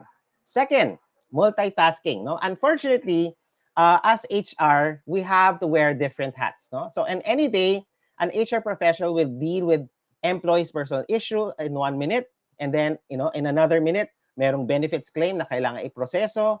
And it goes on and on. No? So priorities and business needs move fast and change fast. No? So ibig sabihin nito, the challenge is for us to handle it all at once. Okay? Unfortunately, ito yung reality ng HR profession. Okay? So we have to learn how to multitask. Okay? So yun yung reality na na-realize ko before when I was staff before na marami talagang ipapagawa sa atin when you're in HR. No? So HR is never a boring job. No? It is always something that, you will learn something. Ibig sabihin, every day, meron kang matututunan. Okay. Key skill number 3, discretion and business ethics. Okay? So human resource professionals are the conscience of the company. Okay? They are the keepers of the confidential information. So ito na, no? So kung titingnan nyo, you need to be able to push back when they aren't. No? So ibig sabihin, pag sinabi ng company or ng employee sa'yo, confidential yan, no? Wag mong basta-basta ilalabas yung information. No? So HR has to juggle, ito yung mahirap, no? HR has to juggle friendship versus profession. Di ba ang hirap nun, no? Kumbaga kaibigan mo siya, pero kapag nagkamali siya, ikaw yung kailangang humarap sa kanya to be able to sanction or even give him an NTE. No? So that's so difficult for HR professionals. I know how it feels. No? But again, a key skill for us is discretion and business ethics. No? Sabi nga natin, what goes on in the room must remain in the room. Okay? So dapat hindi tayo yung nagiging source of yung ating mga gossips. Okay? Wag, 'di ba? As much as possible, yung term na wag tayo maging marites, no? The common term that is being used right now, no? So key skill number 3, no? Key skill number 4 is dual focus. No? So HR professionals need to consider both the needs, no, of employees and management. Kaya nga ang hirap ng HR minsan, no, na there are times that you make decisions to protect the individual, no, but sometimes it also affects the boss, for example. So again, one of the biggest mistake that HR can do is you will lack objectivity. No? So remember, HR does not make the decisions. You provide guidance for both employees and management. Okay? So at the end of the day, no, especially kapag meron kang issue na merong involved na manager and then employee, no? So you leave it up to the manager, no? You can recommend, no, but the decision will still be with the functional head, no? So wag mong i-overstep yung manager if ever na meron siyang decision na kailangan gawin. Okay? So key skill number 4. Key skill number 5, ito na. Employee trust, no? Employees expect human resource professionals to advocate for their concerns. Kaya nga kinakausap ko ni employee. Sinasabi niya sa iyo kung ano yung gusto nyong malaman ng company, no? So the HR professional can pull this off and win the trust from all concerned. That's why winning employee trust is a process, no? So wag tayo mag-expect kagad na pagdating natin sa company, may trust kagad yung mga tao sa atin. It doesn't happen overnight, no? So management, staff are employees too, no? So you can make everyone successful if you try to, and try to give employees options and choices, and try to give management guidance. Okay, so that's how you can build the employee trust. Okay, ayan. So hopefully, I hope everyone is getting some ideas. No, so you can feel free to comment and post a question probably, if ever. Okay, key skill number 6. No, yan, papunta na tayo dun sa hanggang 9. No, key skill number 6 is fairness. Ito, medyo mahirap to, no? So, successful HR professionals demonstrate fairness. Okay? Paano yon? So, dapat voices are heard, no? Laws and policies are followed. Privacy and respect is maintained, no? And you have to look at the entire organization and track precedents, no? To ensure fair and consistent decisions, no? One of the things I've learned before, no, when I was working for a company, that was really in a growth period, no, meron kaming tinatawag na big picture and small picture thinking. No, ano ibig sabihin nun? Whenever we're talking to a person or the employee, no, lagi namin bibigyan siya nung big picture kung ano yung nangyayari sa company, ano yung vision, ano yung direction ng company, and of course we don't forget to listen to the person kung ano yung concern niya, no? And by balancing the two aspects, no, you leave the person empowered to make certain decisions, or you also ask them, what do you need from me? No? So in a way, that is giving them fairness, no? Especially kapag na makikita natin to, matetest natin to, especially if you're dealing with people na maraming mga violations, or sometimes kailangan nila ng guidance na hindi nila alam kung anong dapat nilang gawin. So we need to be fair to these people. Okay, so that's key skill number 6. Number 7, dedication to continuous improvement. No? So HR professionals need to help managers coach and develop their employees. So kailangan tulungan natin yung mga managers na mag-coach, no, ng ating mga employees. So the goal is continued improvement in innovation. So ibig sabihin, key skill number 7 is also applicable to HR because kailangan mag-improve din si HR. Hindi pwedeng si HR sabi, no, kailangan mag-improve kayo. Kailangan din tayo mismo as an HR person, nakikita nila that we continuously develop ourselves, we attend conferences, we attend programs, no, we apply what we learn, no, para we model what we'd like to see in other people. Kasi for me, there's no better leadership principle than lead by example. No? So if you lead by example, there will come a time that people will really follow you because they can see something na hindi nila makikita anywhere else. No? That's why they follow you. Okay? So key skill number 7 is another key skill. Key skill number 8, strategic orientation. So this is something na kailangan din nating isipin na we have to be forward thinking. Okay? We have to be more proactive rather than reactive. Ibig sabihin ng pagiging strategic natin, we have the answer before you have the problem. Alam ko mahirap ito, but again, this is another topic altogether that we can discuss in other forums. No? So key skill number 8 is strategic orientation. Key skill number 9, finally, is team orientation. So, companies were organized in hierarchies, no? Ngayon, it's about teams, no? So, hindi na masyado yung hierarchical organization. So, HR must consequently understand team dynamics. Kailangan alam natin kung paano tayo mag-handle ng team. Okay? So, that's one of the key skill that is expected of us if we are to get the trust and confidence of our company. So, again, all of these are 9 skills, no? But here's the caveat for it, no? So HR should serve the business strategy, no? It is important for HR people to know what the strategy is, no? But also, you should never think of HR in isolation, okay? So HR professionals shouldn't think of themselves just as HR, no? So kinakailangan, we need to also be able to connect with the rest of the organization, okay? So yan ang importante na alamin natin yung skills na binanggit natin, but at the same time, you also have to share to other people. Okay? Now, let's proceed no doon sa topic ng trust, no? Kasi nakita na natin yung background na ito pala yung skills na kailangan for me, no? Now, the question is, ano naman yung trust, no? So, why is it important, no? So, let me share with you some insights regarding trust. Okay? So since ito yung isa sa main topic na naka-indicate sa ating cafe for today, no? So here are some insights on trust. Number 1, no? Trust grows rather than just appears. Okay? So anong ibig sabihin nun, no? So as an HR professional, yung ating ang tiwala ng management sa atin and ng employee, no? Lumalaki siya, no? Pero hindi siya basta lumalabas lang, for example, no? Ibig sabihin, hindi siya basta binibigay. Okay? So, it grows rather than it just appears. So, that's one reality. Okay. Second, trust is both rational and emotional. Napansin niyo ba, for example, na why is it that some people will trust you, some will not? Diba? So, it's a question in all of our minds because the reality of trust is that some people, pag nakita nila yung ginagawa mo, and it's rational, no? Tama yung logic, tama yung ginagawa mo, for example, they will trust you, no?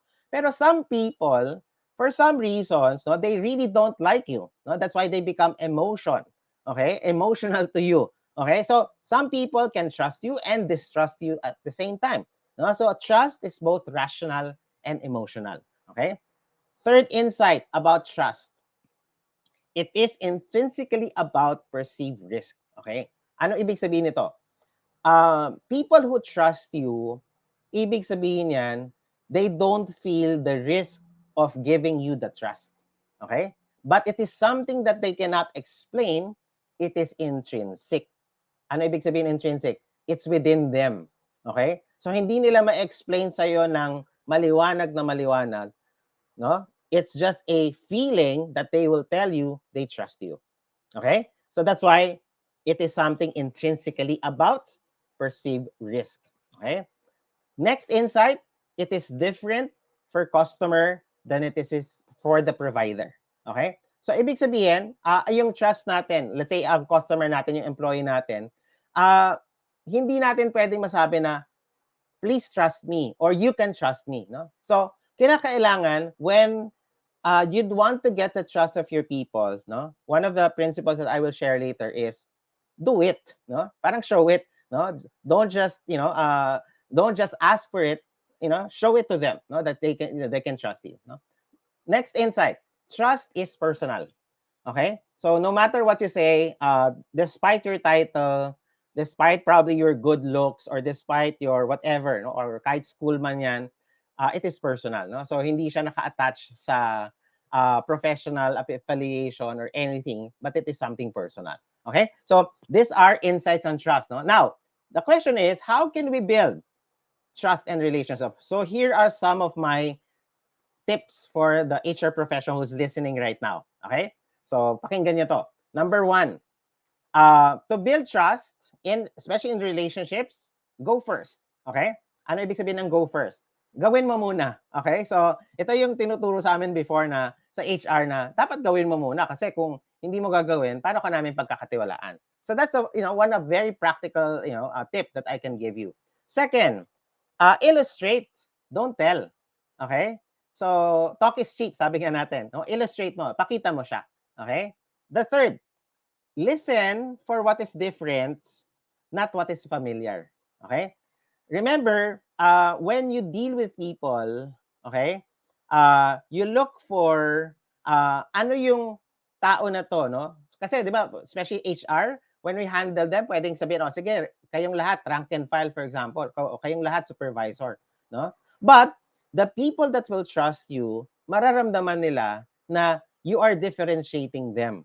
Okay? So, that's how trust is built. Kasi, you deal with them on a personal basis. Okay? So not what is familiar, but what is different for that person. Okay? Number 4, be sure your advice is being sought. No? So ito yung commonly nagiging problema rin ng HR because when an employee comes to us, you have to first ask the permission of the person. Do you need an advice? Okay? You don't just tell the person, oh, sige, ito yung kailangan mong gawin, no? After listening. No? Ask the person, kailangan mo ba ng advice? Okay? And if the person said yes, go ahead, no? And tell the person kung ano yung advice mo. Okay, number 5, earn the right for the position. Okay? I would say, no, for those who are listening right now as an HR professional, wag tayong mainip, no, in terms of yung mga positions that we will get, no, because if you are in here, no, in HR for the long run, there will come a time that it will be given to you, no. So make sure that you earn the right for your position. Wag mo lang basta kuhanin yung position, but make sure that you've earned it, and eventually when you've earned it, then definitely good things will come to you. Okay, so that's number 5. Number 6, keep asking for the trust. No? So nothing beats being very persistent. Okay, so to build trust with people, I would always recommend na ask them, for example, na kailangan magtiwala kayo sa akin, for example, and you need to be able to be consistent, no, in asking for trust. Okay, so that's number 6. Number 7, say what you mean. Okay? So kung ano yung gusto mong sabihin, make sure na sinasabi mo yan directly. No? As much as possible, wag ka ring mahihiya with your employees na maging very vocal about certain things. Especially if you feel very strongly about a certain issue, don't be afraid, no, to show your point of view, to show your vulnerability, to show also na you might be wrong. Diba? Meron tayong tinatawag na intellectual humility, meaning na pwedeng mali ako, no? Pwedeng sinasabi ko sa inyo to, pero hindi ko alam kung tama ba talaga to. Okay? So say what you mean. Number 8, when you need help, ask for it. Okay? Huwag kang mahiyang humingi ng tulong. Because when you ask for people for help, no, that is one way for you to build trust with them. No, na kapag humingi ka ng tulong at tinulungan ka nila, no, there is reciprocation that can happen, no? Tinulungan ka niya, eventually tutulungan mo rin sila at a certain point, no? As long as it's something fair and legal. Okay? Number 9, show an interest in the person that you're talking to, no? Para pag nakita nila na ay interesado, may interest sila sa iyo, no? In this case, they will be able to also return back the favor na magiging interesante rin sila sa iyo. Okay? Number 10, use compliments, not flattery. Okay? Ibig sabihin, when you compliment people, no, make sure na talagang totoo naman yung sinasabi mo. No? Don't just flatter them for the sake of flattering them. No? Although, konting secret minsan, sa HR kasi minsan you also have to be sort of quote-unquote, no? Minsan you have to be plastic in a way. Off record yun, But para sa akin kasi, of course, there are things na you'll have to compliment. There are things na sometimes depende rin sa opinion mo yan. Okay? Number 11, no? Show appreciation. Okay? So when you show appreciation to people, definitely that is a sure way that they will trust you. No? And that's a very sure way of building relationship. Okay? Ayan. So those are my 11 tips on how you can build trust and relationship. Okay, so now the other part of it that I'm going to talk about is about credibility. Okay, which is very connected to trust. Okay, now credibility means capability of being believed. No, in other words, credibility means that whatever a person says, he or she believes in it.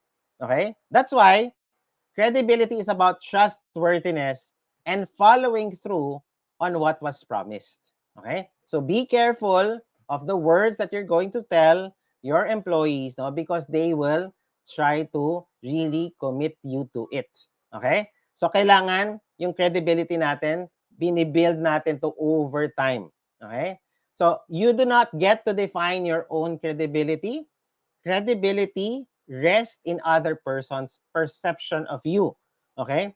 Your credibility is determined and judged by your people. No? So, question, can you be trusted?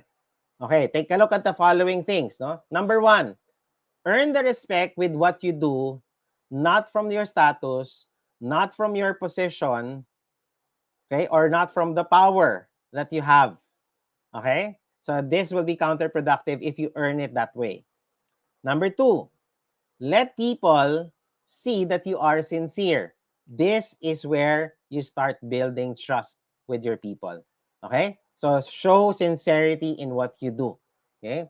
Number three, suspend your judgment of others and make sure that you open your minds to as many perspective as possible. Sabi nga natin, there is no monopoly of opinions. So that means na, you have your opinions, but the opinions of others should also matter to you, especially if you're trying to get their trust, get their buy-in. No? Yeah, so that's number three.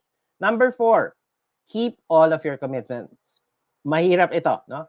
But if you keep the small ones, no, you can be given. So this is actually based on the Bible, no? So those who are given the small things can be trusted on bigger things, no? Ayan. Number five, do not stretch the truth.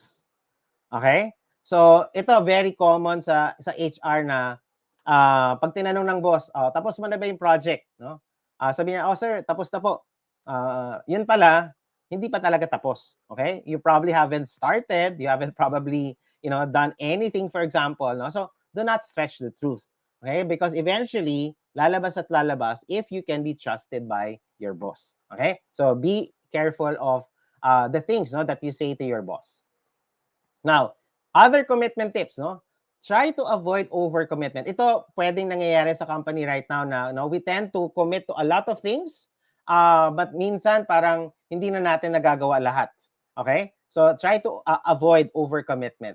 Second, schedule daily communication time with your peers, with your boss, for example. No? So make it a point, no, na kinakausap mo yung mga katrabaho mo or at the same time your boss. No? Number three, keep time open between appointments. No? So, wag mo namang siksikin yung calendar mo na puro meetings, for example. Make sure na you have time for, certain time for some people na baka pwede silang kausapin. No? Number four, one place, one record. Okay? We have the technology right now. Make use of the technology so that we can locate certain things in one place. Okay? So, para hindi tayo nahihirapan. No? And number five, keep others informed if conditions are. So this one I really like, no, because importante ngayon, if you want to build trust is whatever is happening, no, make sure that you give status update, no, yung what's happening, no, because as a boss, for example, syempre kapag meron siyang project na pinapagawa, lagi niyang tatanungin, kamusta na to, for example, ano nang nangyari, no? So make sure that when everything's changed, no, you inform your boss for this one. Okay, so again, the reality of trusting here, you cannot find someone credible unless you first find them trustworthy. No? So credibility and trust are intertwined with one another. That's the reality. Okay, so credibility equals trust. Okay, so credibility and trust takes time. That could accumulate up to years. People will know you through your repeated encounters with the person that they tell and act in a rational manner. The more time and honesty you display to the person, the more credibility that he or she has. Okay? So, two things para ma-build daw ang credibility and trust, no? Use the element of time and always be honest with your dealings. That's how you will build credibility and trust. Okay? So credibility is the level of respect others have about you. Okay? So don't forget about that. No? So here are just some examples. Also, I'm about to wrap up my presentation. So here are some examples of how to develop credibility in terms of behavior. Okay? Examples that will build credibility. Okay? So ano itong mga examples, no? You have the following list, no? Punctuality, good example, taking responsibility, keeping your promises, getting involved, trying to focus on the positive. Yeah. So these are examples that will build. Okay. Forgiving people and understanding them will build credibility. Okay. Sometimes if you have enemies or probably hindi mo kasundo yung tao sa company, but if you try to understand them, extend a hand to them, or forgive them for some misgivings, that will build credibility. That those are examples that will build. So on the other hand, examples that will destroy are the following things. So take a look at the following list. No? So you have dishonesty, no concern for time, okay, setting a bad example, breaking promises, being unforgiving, no, focusing on the negative. So the opposite, no. So be careful of this, no. So if you'd want to build credibility over time, so avoid examples like this, no, that will destroy your credibility. Okay, so yeah. Um, so uh, let me leave my these are my last few slides before I end my talk right now. No, so never trust someone who lies to you, okay, and never lie to someone who trusts you. This is very important. Okay, never trust someone who lies to you, and never lie to someone who trusts you. Okay, so that's how you can build personal credibility. So again, in a changing world, creative credibility has been defined with some of the following statements: doing what you say will do, keeping your commitments and promises, walking the walk and talking the talk, no? Leading by example. No? So these are principles that will tell you on how you can build credibility. No? And as a final word for my talk right now, no, let me lead you with this quote. No, it takes a lot of things to prove that you are smart, but only one thing to prove that you are ignorant. Okay. With that, I end my talk right now. Um, and before I just end, I would just like to uh, make some announcements. So I wrote a book, no, and it's called this is still in publication. It's called the HR Compass. If you'd like to get a download, it's available for 350 pesos. You can just email itong email address na to that is in your screen. Okay. And there, no. So and my contacts are also in the screen right now. There. So Coach Tina, Coach Darwin. Thank you, Sir Ronnie, for such a wonderful sharing for today about the value of competence for our HR folks, for them to be able to really be partners of our organizations and leadership teams.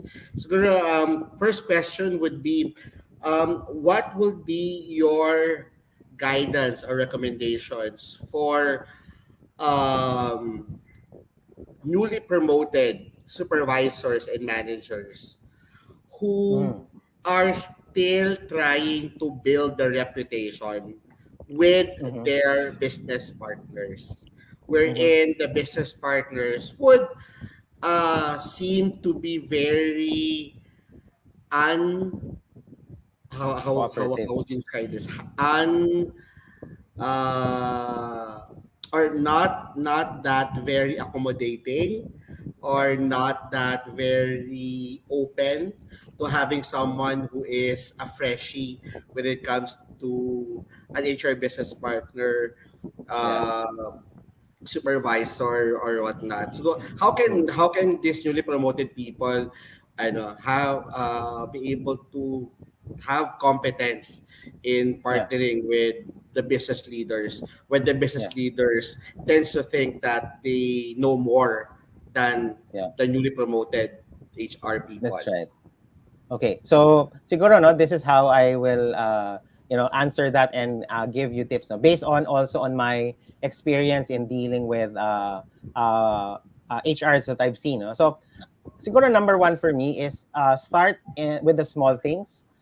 Let's say coming to work on time, submitting the reports properly, and as much as possible, walang mga errors. For example, be accurate about your work. Kasi the kind of work that you do will define you.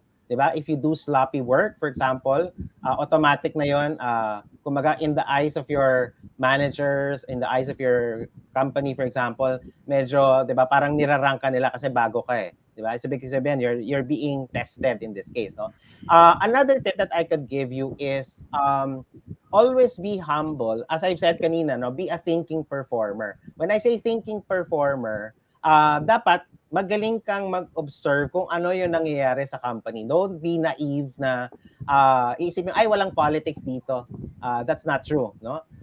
Kailangan alam mo kung sino yung movers of the organization, sino yung may bosses sa company, and try also, more than the formalities. Kasi di ba pag bago yung isang HR or a business partner, no, may konting mga parang anxiety sometimes of dealing with higher officials. No? But one thing I could share with you is try to again be more personal to them kasi building relationship and business partnership, this is one thing I've learned over the years kasi I've dealt with mga startup CEOs and mga entrepreneurs as well.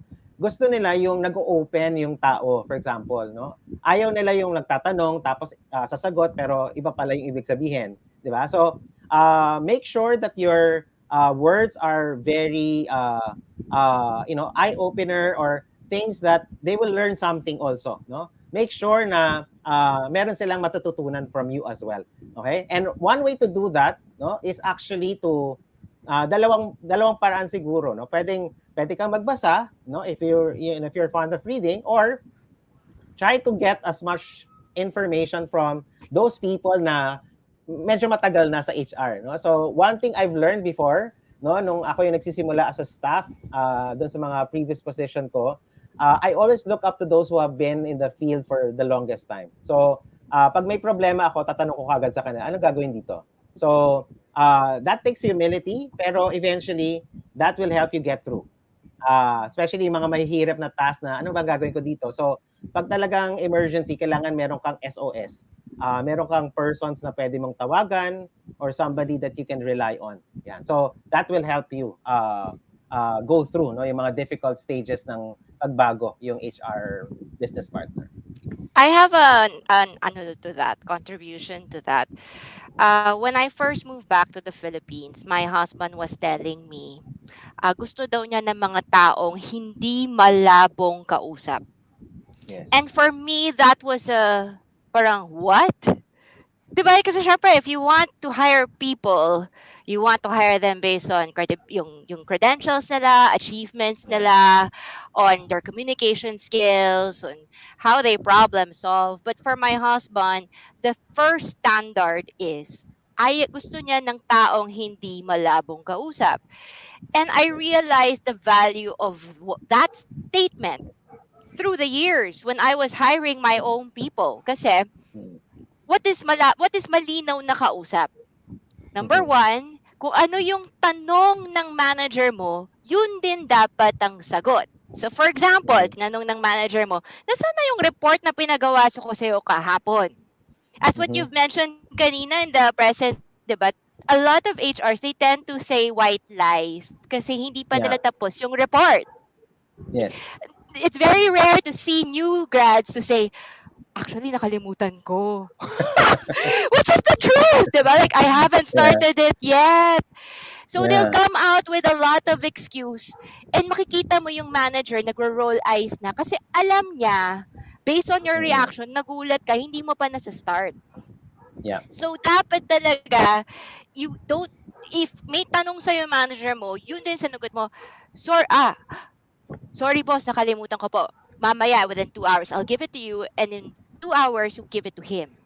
If you say Yeah. na papasok ka, for example, on your first day, you better show up. Ang malabong Yeah. kausap, pwede ba pa-resched? Hiningan mo ng pre-employment requirement. Yan, sakit ng HR yan. Yeah. Pwede ba to follow? Then you know this person has a Oo. tendency to stretch the truth. Wala siyang isang Oo. salita eh. It's very refreshing to find candidates or applicants. Nasaan na yung pre-employment requirements? I'll give it to you tomorrow. Tapos pagdating sa kinabukasan, nandun yung gamit sa table mo. Yeah. Hindi mo na Yeah. hingin. Tapos pag sinabi mo, sige, I'll give you a list of 10 things that you need to give me, 'di ba? Yung iba kasi Yeah. 3 yung nakalagay to follow yung iba, pero hindi na sasabihin hanggang hindi ka nag-follow up. Uy, may kulang pala dito. Yes. Next Oo. month na. Wala, Yeah. sabihin mo, etong 3, ma'am, meron akong kulang kasi NBI ko may hit. So I'll give it to you in 2 weeks. And 2 weeks later, you actually do it. It's the Yeah. little things that Yeah. you don't have need 20 years of experience to show that isang salita ka lang.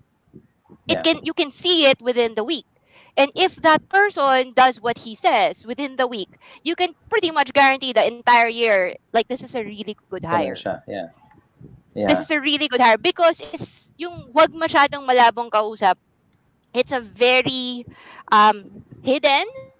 Pero a lot of people talaga, that's what we need at work eh. Ito nga yung Mm. tip ko sa mga tao nag-i-interview. Pag tinanong ka ng tanong like, what are your achievements?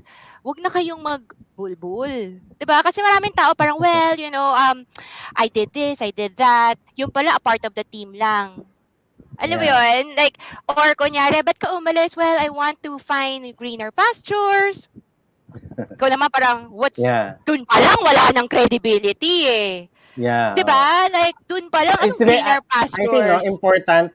important yung no, one of the principles that I always tell new HR, no hidden agenda. I mean, if you want to build the trust between us, as much as Tell the possible, truth. try to tell the truth, for example. And sometimes mahirap siyang sabihin, pero when you take the courage to say it to another person, you will Yeah. notice na parang yung assumptions mo, 'di ba? Minsan pag kunyari yung boss mo medyo mataray.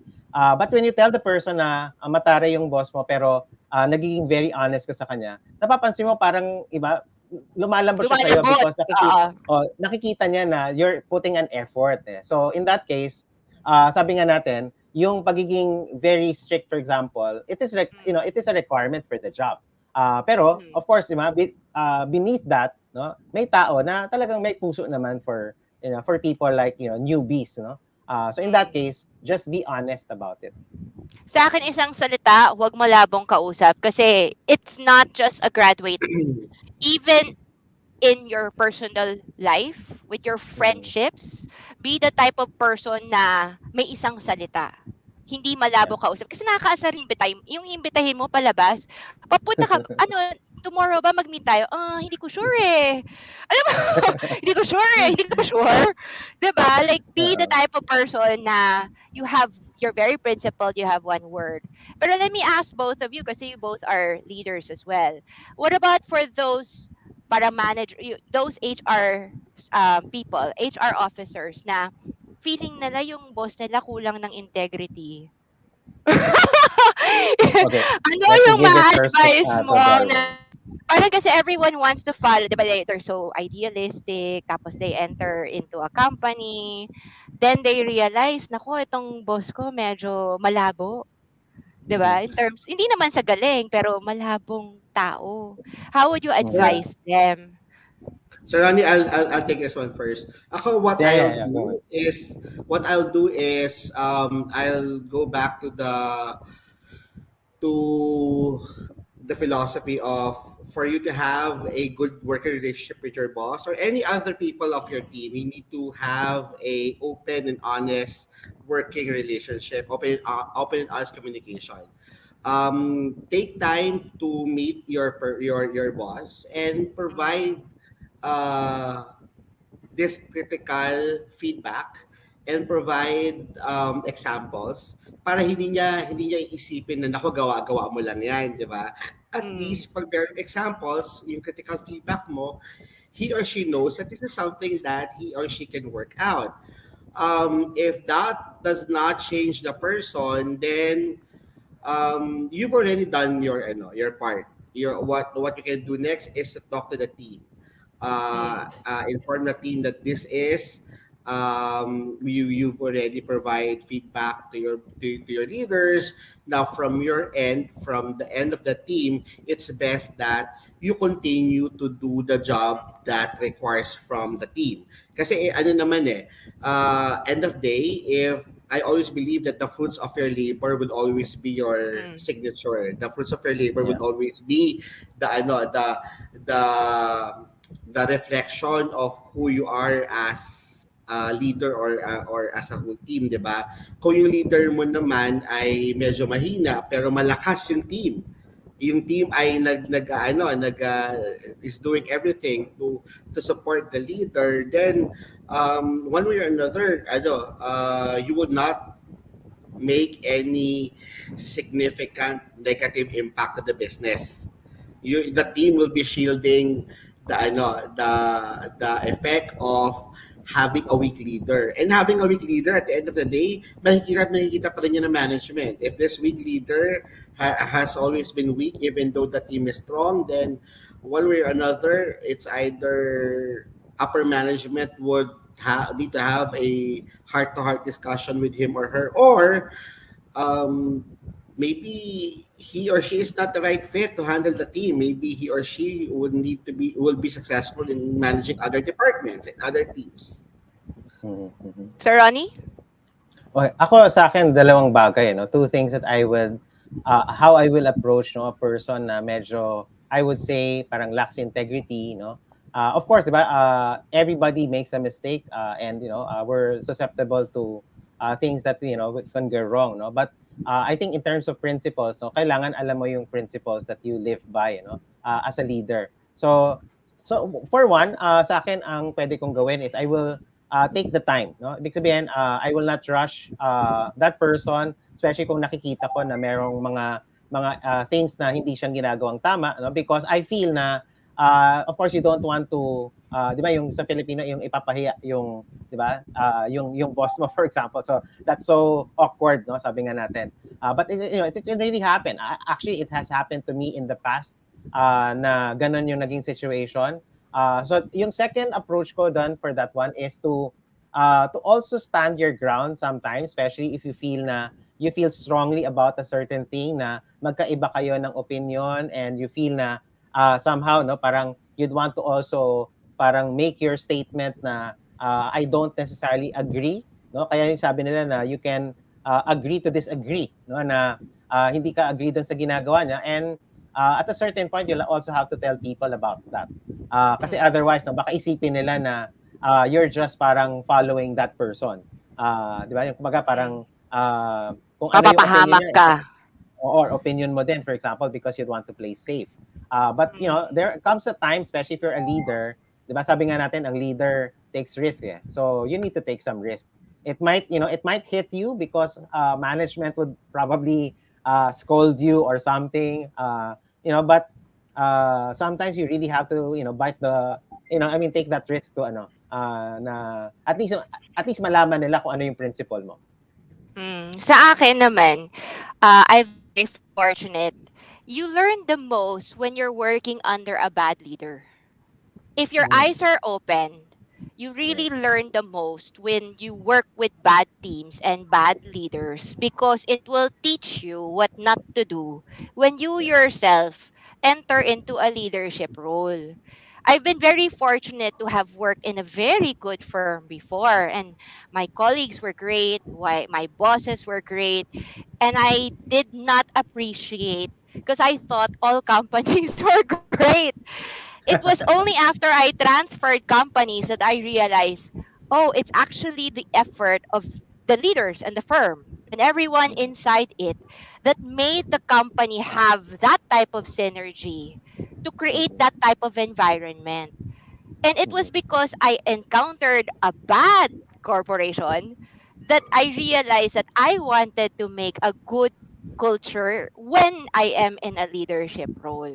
So that's one way then to look at it. Kasi a lot of people, ay, naku, ang pangit ng boss ko. Ay, naku, ang pangit ng kumpanya ko. Ay, naku, ang pangit ng sahod ko. Bakit ka nandyan, di ba? Like, you have to look at your career as a marathon. This is just one part. If the company is bad, you will not stay there for a long time. So you use that experience to make yourself an even better person for your next career, diba? So you look at it from that. If you see it that way, you will never complain about your bad employer anymore. Kasi now you know how important SSS is, how important payroll periods are, yung hindi madedelay. Kasi na-experience mo yung stress na nadadelay palagi or yung boss medyo questionable yung ethics. So the next time you'll find a better partner na who will treat you better in the future. We have questions on the floor and thank you. Ella says, good afternoon, watching from Iloilo. Colossian Tres is watching from Cebu. Lax Digamon is saying, thank you, sir, for a very nice presentation, watching from Zamboanga City. Mary Jane Retig says, paano po dapat i-handle ng HR personnel in this situation? I saw the post on Facebook ng group of employees going out, pero sa itinerary schedule nila, nasa field works daw. And when I ask, sabi nila nakalimutan mag-inform. This is managerial position and supervisor pa. What can you do if you are the HR head? Sino sasagot? That's very... I'll do Sige, it. sige, go ahead. Sige. From my Sa end, akin, I will look go. into the BSCs or the scorecard of the employees. What are the expected tasks, day-to-day tasks that they have? If naka-indicate talaga doon na meron silang task na field work, ano yung expected outcome ng field work nila? Now, ang next question is, nami-meet ba yung scorecard pagdating doon sa BSC ng field work? If not, then that's a time that you raise it up to their immediate manager and tell them, hey, your employees are not logging in and saying that they're doing field work, they've been doing X number of hours, but this is the result. The result are not meeting with the expectations when it comes to their scorecards. There's a disconnect. Okay? Sa akin, if you're handling operations, which I do, dapat sanay na po tayo sa may offense na mangyayari, papadala ka ng notice to explain or kakausapin mo yung tao, and the employee will give you a reason that did not answer why they did the offense in the first place. Ulitin ko sanay na ako na kunyari, for example, sa example ni Miss Mary Jane, nasabi niya na nagtatrabaho siya, pero based on the Facebook post, hindi siya nagtatrabaho. Okay? Pero sinabi niya, nakalimutan mag-inform. Balik tayo doon sa kaso. The problem is not he or she forgot to inform. The problem is he or she said that they were working and got paid for it. So, if you were working, but apparently you're not. So, ang sagot niyan talaga, honestly, that's dishonesty, that's serious misconduct. And if you say that, ito yung NTE ko, ito yung rason na hindi naman related dun sa offense, that's called documentation. Kasi in our Philippine law, you just need to give them a chance to explain. But the explanation, does not explain talaga why they erroneously reported that they were working, got paid for it, pero apparently nag-movie. Diba? Sa amin kasi, if that's the case, then you have to process due process na. Get the explanation per se. But in your mind talaga, you have to focus pa rin talaga doon sa offense. Oo nga, nakalimutan mo. Walang problema nakalimutan mo. Ang problema, ni-report mo na pumasok ka, pero totoo lang, nag-movie house ka. Undeniable fact, di ba? Usually, pag ganun, a lot of people are trigger happy. And then Mhm. they immediately like terminate you. Sa amin kasi, we have a 2 to 3 notice, parang trigger rule para just in case, lalo na pag matagal na yung tao or regular. Mhm. First, you want to document na etong nangyari, hindi tama yan. At hindi Mhm. na pwedeng gawin yan because NTEs and disciplinary process is to correct the behavior in the first place. That they Mhm. know that the HR is doing their job to monitor. Mhm. And then, if inulit mo pa yan, do note na it is a terminable offense if you repeat it. Yeah. Pag inulit pa uli, jackpot.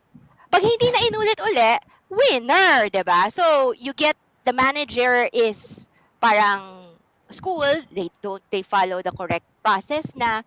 Pero sa mga ganun din, also for HR, if you tag, sabi mo, sir, kanina, Ronnie, if you already tag this person as lumulusot, medyo nagsistretch ng truth, it shows, it really is a very good insight for management on what type of manager this person is.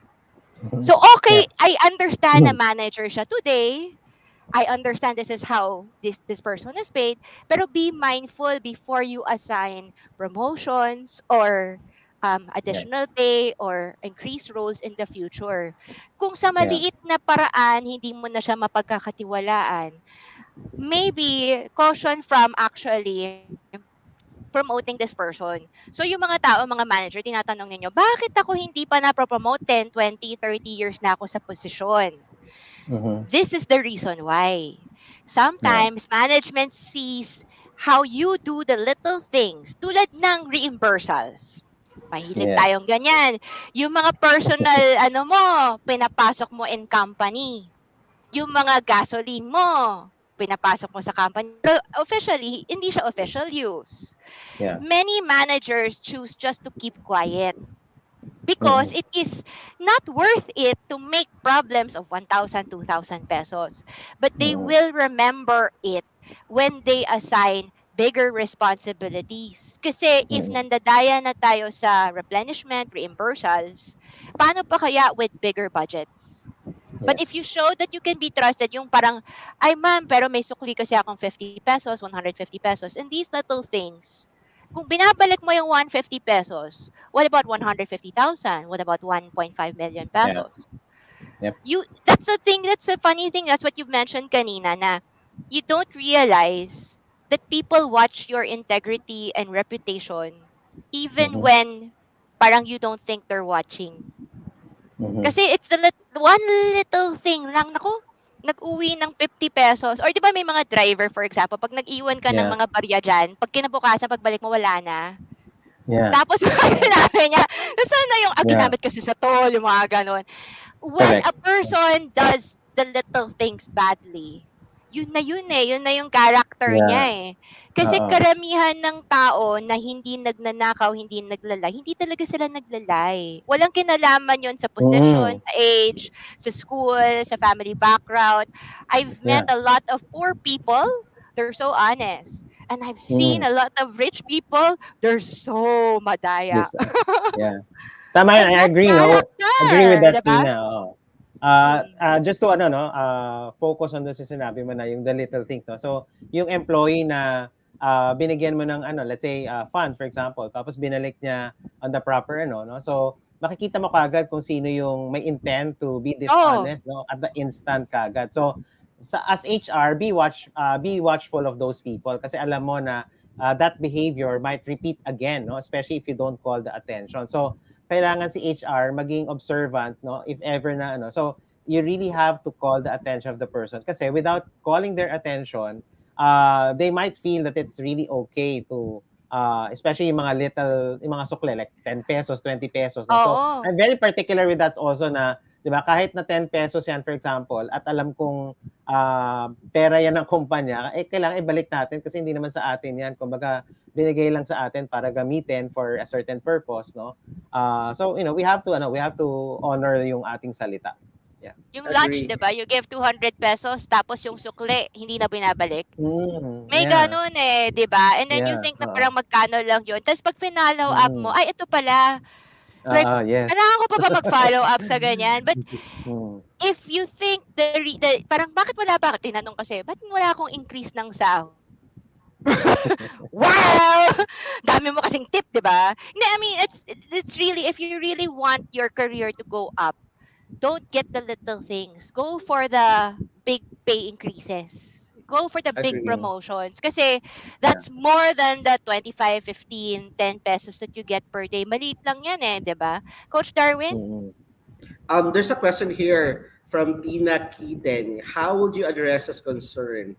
An HR consultant bad mouthing the HR manager during a panel interview with an HR manager applicant. So basically, there's nag-a-apply siya for an HR manager position, yung nag-interview sa kanyang HR consultant, binabadmouth yung incumbent. How would you handle that particular situation? Mm. So, I have so ang, go, Ron. okay. Ang sinasabi is yung current HR consultant is interviewing the HR manager, The, and the then applicant for the HR An manager applicant. role. an applicant. Okay, And Tapos and then then, yung HR manager na in-house, binabadmouth niya binabadmouth niya. ng consultant. Okay. That's quite a very tricky situation to be in. Kasi if you're trying to interview a person, depending on kung ano yung normally when you interview the person, you try to look at the credentials of the person who's being interviewed. And if there are things na was done in the past by probably the HR manager, no? So normally you don't have to bring it up, or parang you don't have to try to bring past issues, for Make it an example, example. which are not relevant, no, to the person. Yeah. Ako what I'll do, if ever I'm applying for a position and the panel interview or the person who's interviewing me is bad mouthing the person who's incumbent, what I would normally do is I will change the direction of the conversation to go to my own competencies and not dwell on the competencies or their Okay. experience of the incumbent. Ibabalik ko yung usapan sa akin kasi ako naman yung nag-a-apply, wala naman akong pakialam doon sa doon sa incumbent. Yeah. And I don't know the whole story of the incumbent. I would rather that the panel or the person interviewing me would focus on my own core competencies, the reason why they should be hiring me. So ibalik mo lang yung usapan sa'yo. For me, it's all about professionalism, which we've discussed in the HR Cafe over the last couple of weeks. Because a lot of people forget about that concept, which is to be professional at all times. My only word of warning lang is every time we badmouth somebody, it is more of a reflection of our own character than the other person. So very, very much if applicants badmouth their companies or their colleagues on a job interview, please note na interviewers don't really know or care about your previous employer.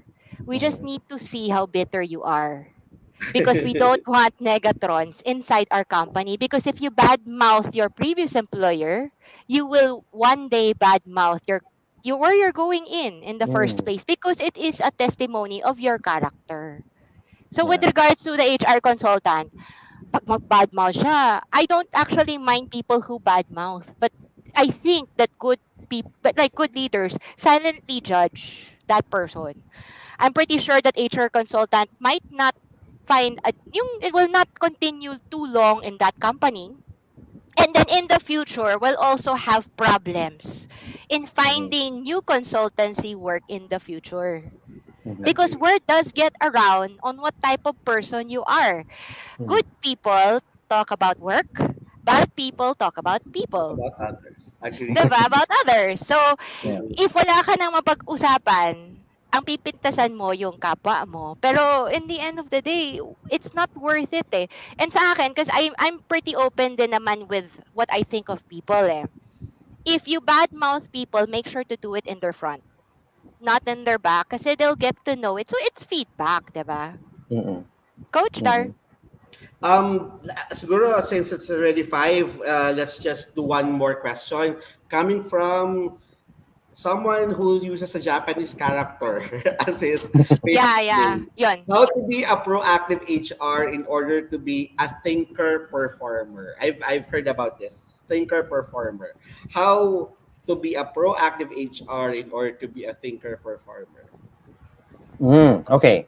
Siguro, no, what I can share pagdating dun sa saying about being a thinker performer, no. So, if there are certain ideas, no, that you have or that you get from people, no. So, try to make use of the ideas kasi 'di ba sometimes HR has to also connect with employees by asking them ideas, no. And from there, when you get ideas from your employees or the people in the organization, they will see you as being assertive enough to be able to bring the idea to the table, no. So kasi 'di ba some employees are shy enough, ayaw nilang magsalita for example. So it's HR who does the talking, who does the communicating for example to management. So when you become a thinker performer, that means na iniisip mo no, when you get an idea or when somebody shares something to you, pag-isipan mo kung paano siya pwedeng i-apply or pwede siyang i-implement sa company.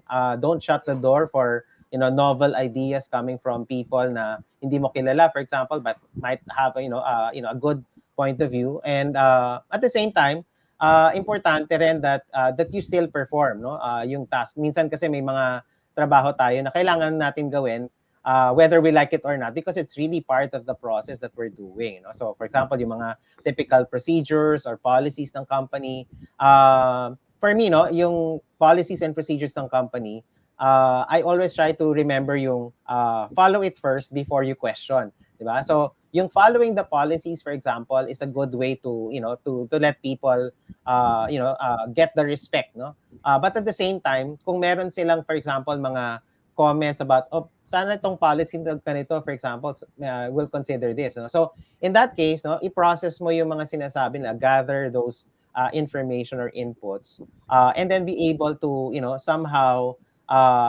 make sense of it, no? And don't just take credit also for it. Mas maganda na as HR, you also attribute yung ideas coming from other people. So that's I think that's how you can become a thinking performer. Okay. So, siguro, I just wanted to read this from Mary Ann Maan. Thanks for sharing all this must know and possesses HR qualifications, characteristics. Very informative for newbies and very refreshing for old timers to be reminded. Sir Ronnie, last words Yes. from you as we end this Okay. program. Yeah. So sige. So as I've mentioned earlier, no. So I'd like to make this announcement for those who are listening right now and would like to join our program, no, yung Certified Human Resource Professional. We're already in batch 41. So this is coming on scheduled on July. I think first week of July, if I'm not mistaken. But you can email us. I've left my email address, or you can also check the Facebook page. No, so merong Facebook page si CHRP. So you can leave a message and leave your email, and the coordinators will help. Will get back to you if you have any inquiries for it. No? So this is a very good chance for you, especially if you have been in HR, for quite a long time. So this might be a good chance for you to be credentialed as a certified human resource professional. So I'd like to see you there, no, to participate in the CHRP program. Yeah. So thank you again, HR Cafe, When's the Philippine next HR. program, Sir Ronnie, for This is coming CHRP? July. Ah, July. I think it's first week of July, if I'm not mistaken. I don't have the exact date and in it's an mind right now. internationally accepted program, Yes. correct? So the credential itself, no, is issued by the IFPM, the International Federation of Professional Managers, and then you can also use it if you'd like to go towards other international Other certification countries. higher, no, in other countries. It's opening up, no, yung credential that you have right now will be accredited, no? Because it is credentialed already. So kukuhanin nila yon if you'd want to apply for a higher program. Yon. So pwede nilang gawin yon. But on the basic level, as long as you comply with the certification, you will be issued the certification, and that's given on a yearly basis, no, yung membership natin. So you get CPD units for it, yung continuing professional development units. Okay, thank you very much, Sir Ronnie Turla. Partner, Mentor Tina, last words Last from you words. as we end the show. We're very glad to have Sir Ronnie talk about integrity because all successful people must have integrity. It's almost impossible to create a career or a successful life if you don't have it. And integrity starts not even in the working relationship, but it starts in you at home, wherever you are, whichever work that you do, whichever age that you are. 'Di ba? And yun nga yung sinasabi ko kanina, meron kang dapat isang salita, huwag malabong kausap. And you can apply that even with your family, even with your kids, even with your spouses, because that's what real good people are made of, and it builds over time. Because reputation is not something that comes to you. Parang si La Coach Darwin, si Sir Ronnie, they have decades of experience. But one good thing that they also have are good reputation. When we invited Sir Ronnie to be a speaker in our show, sabi ni Coach Darwin, ay, kilala ko yan, dati ganito yan sa amin. Whenever I mention Coach Darwin, "Oh, naku si Coach Darwin, he's done this, done that. Not I know that he has a lot of parang people who might not who might be jealous of him. Pero sa totoo lang, he's very well liked in the industry, but it's because of years of consistently execution of who he really is in terms of integrity. Okay? If hindi siya kunyari, if tayo, if we're very selfish, if we want things for ourselves, if we self-centered tayo, we can't go too far kasi in the industry because the Mhm. industry might look very big right now, but it's actually very small. And Mhm. everyone here is a marites. Okay lang that people will talk bad about your decisions. Like I don't like it how she decided on this. Wag Mhm. lang nila have anything to say about your character. If they don't agree with your career decisions, if they don't agree with the actions that you've taken, that's fine. But just protect that part, that reputation, integrity, character, kasi that's really priceless. And if a person knows that you are dishonest, a person na wala kang moral judgment, the way you do things, parang backstabber ka pala, that really damages not today, but the future. And that's a problem with integrity when you don't have it or when there are chips to that reputation of yours. The impact is for the future. Hindi Mhm. mo alam 10 years later, 20 years later, 30 years later, yun pa rin yung Mhm. matatandaan ng tao kahit na in truth nagbago ka na. Sobrang hirap Mhm. talaga magtanggal ng bad reputation. Remember Winona Ryder, she shoplifted Mhm. decades Yeah. ago. And Yeah. there's Stranger Things now. Stranger Things season 1, season 2, season 3, season 4. And everyone still remembers her as a klepto. And it's a very unfair label. It's really Correct. very unfair because it's years ago. She's probably not doing it anymore. But yun talaga, it's something that you bring with you even afterwards. And when you have kids, they will also be reminded of it afterwards. The legacy that you have today is the legacy that even the people beyond you after you are dead Mhm. will carry with them. Ay, yung tatay mo ganito, yung nanay mo Yeah. ganito. Versus if you have a good reputation, it doesn't matter how rich you are, how much achievement you have, ay yung nanay mo matino. Yeah. And that's priceless. And if Correct. you know that is the case, why don't you protect that reputation with all your might? Kasi Mhm. it's not, there's no cost to it. There's really Yeah. no cost to it. There's just that discipline to do what you say all the time, even though it Mhm. hurts, diba? And it Mhm. always hurts temporarily, but it pays off every single time in the future. It really does. In many Mhm. ways that you've never even imagined, right? Yeah. If that's the case, what's the incentive for people to go for short-term gain? Because the some most successful people that you love to work with talaga are those who have pretty much unblemished reputations. And I'm very glad to share the floor with two of them today. Coach Thank Darwin. you, Tina. Diba? Totoo Thank Thank naman you eh. for Walang that. masyadong Uh, masabi tungkol sa inyo. I mean, in truth, diba? People oh, might criticize, actually, but oh, actually, just to be honest, hindi sa no, no, but Darwin is an idol of mine in terms of HR. I mean, wow. I mean, hindi sa hindi sa inaano ko si Darwin, but his achievements are really far reaching, no. mm.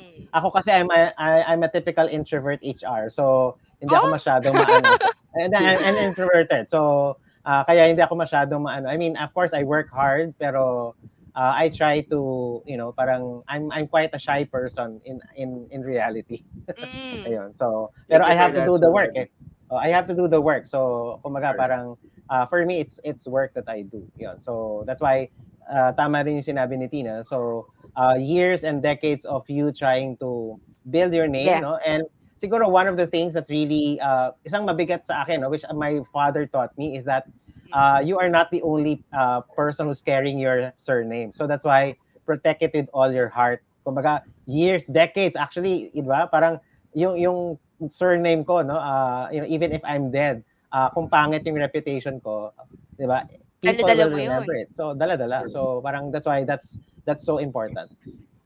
Agree, agree. Thank you, Sir Ronnie, again for being gracious enough to guest here at the HR Cafe. And Yes, for me, thank siguro you. last words, being a leader really is having a vision. Having a vision not only for yourself, but for the team and the whole organization. It's always the we, never the I.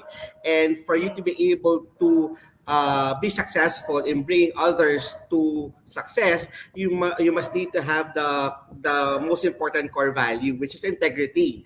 And for you to Mm. be able to manage integrity and being able to drive the team to the utmost excellence in terms of performance, you have to make sure that you always have the competence. So hand in hand, talagang you should always have integrity and you should always strive for competence and excellence. So that's it. Maraming salamat po for another weekend of learning here at the HR Cafe, Usapang Buhay, Trabaho, Iba Pa. We will see you next week for another episode. That will be episode 95. At magandang Sunday afternoon to each and everyone. God bless. Bye. Ending broadcast.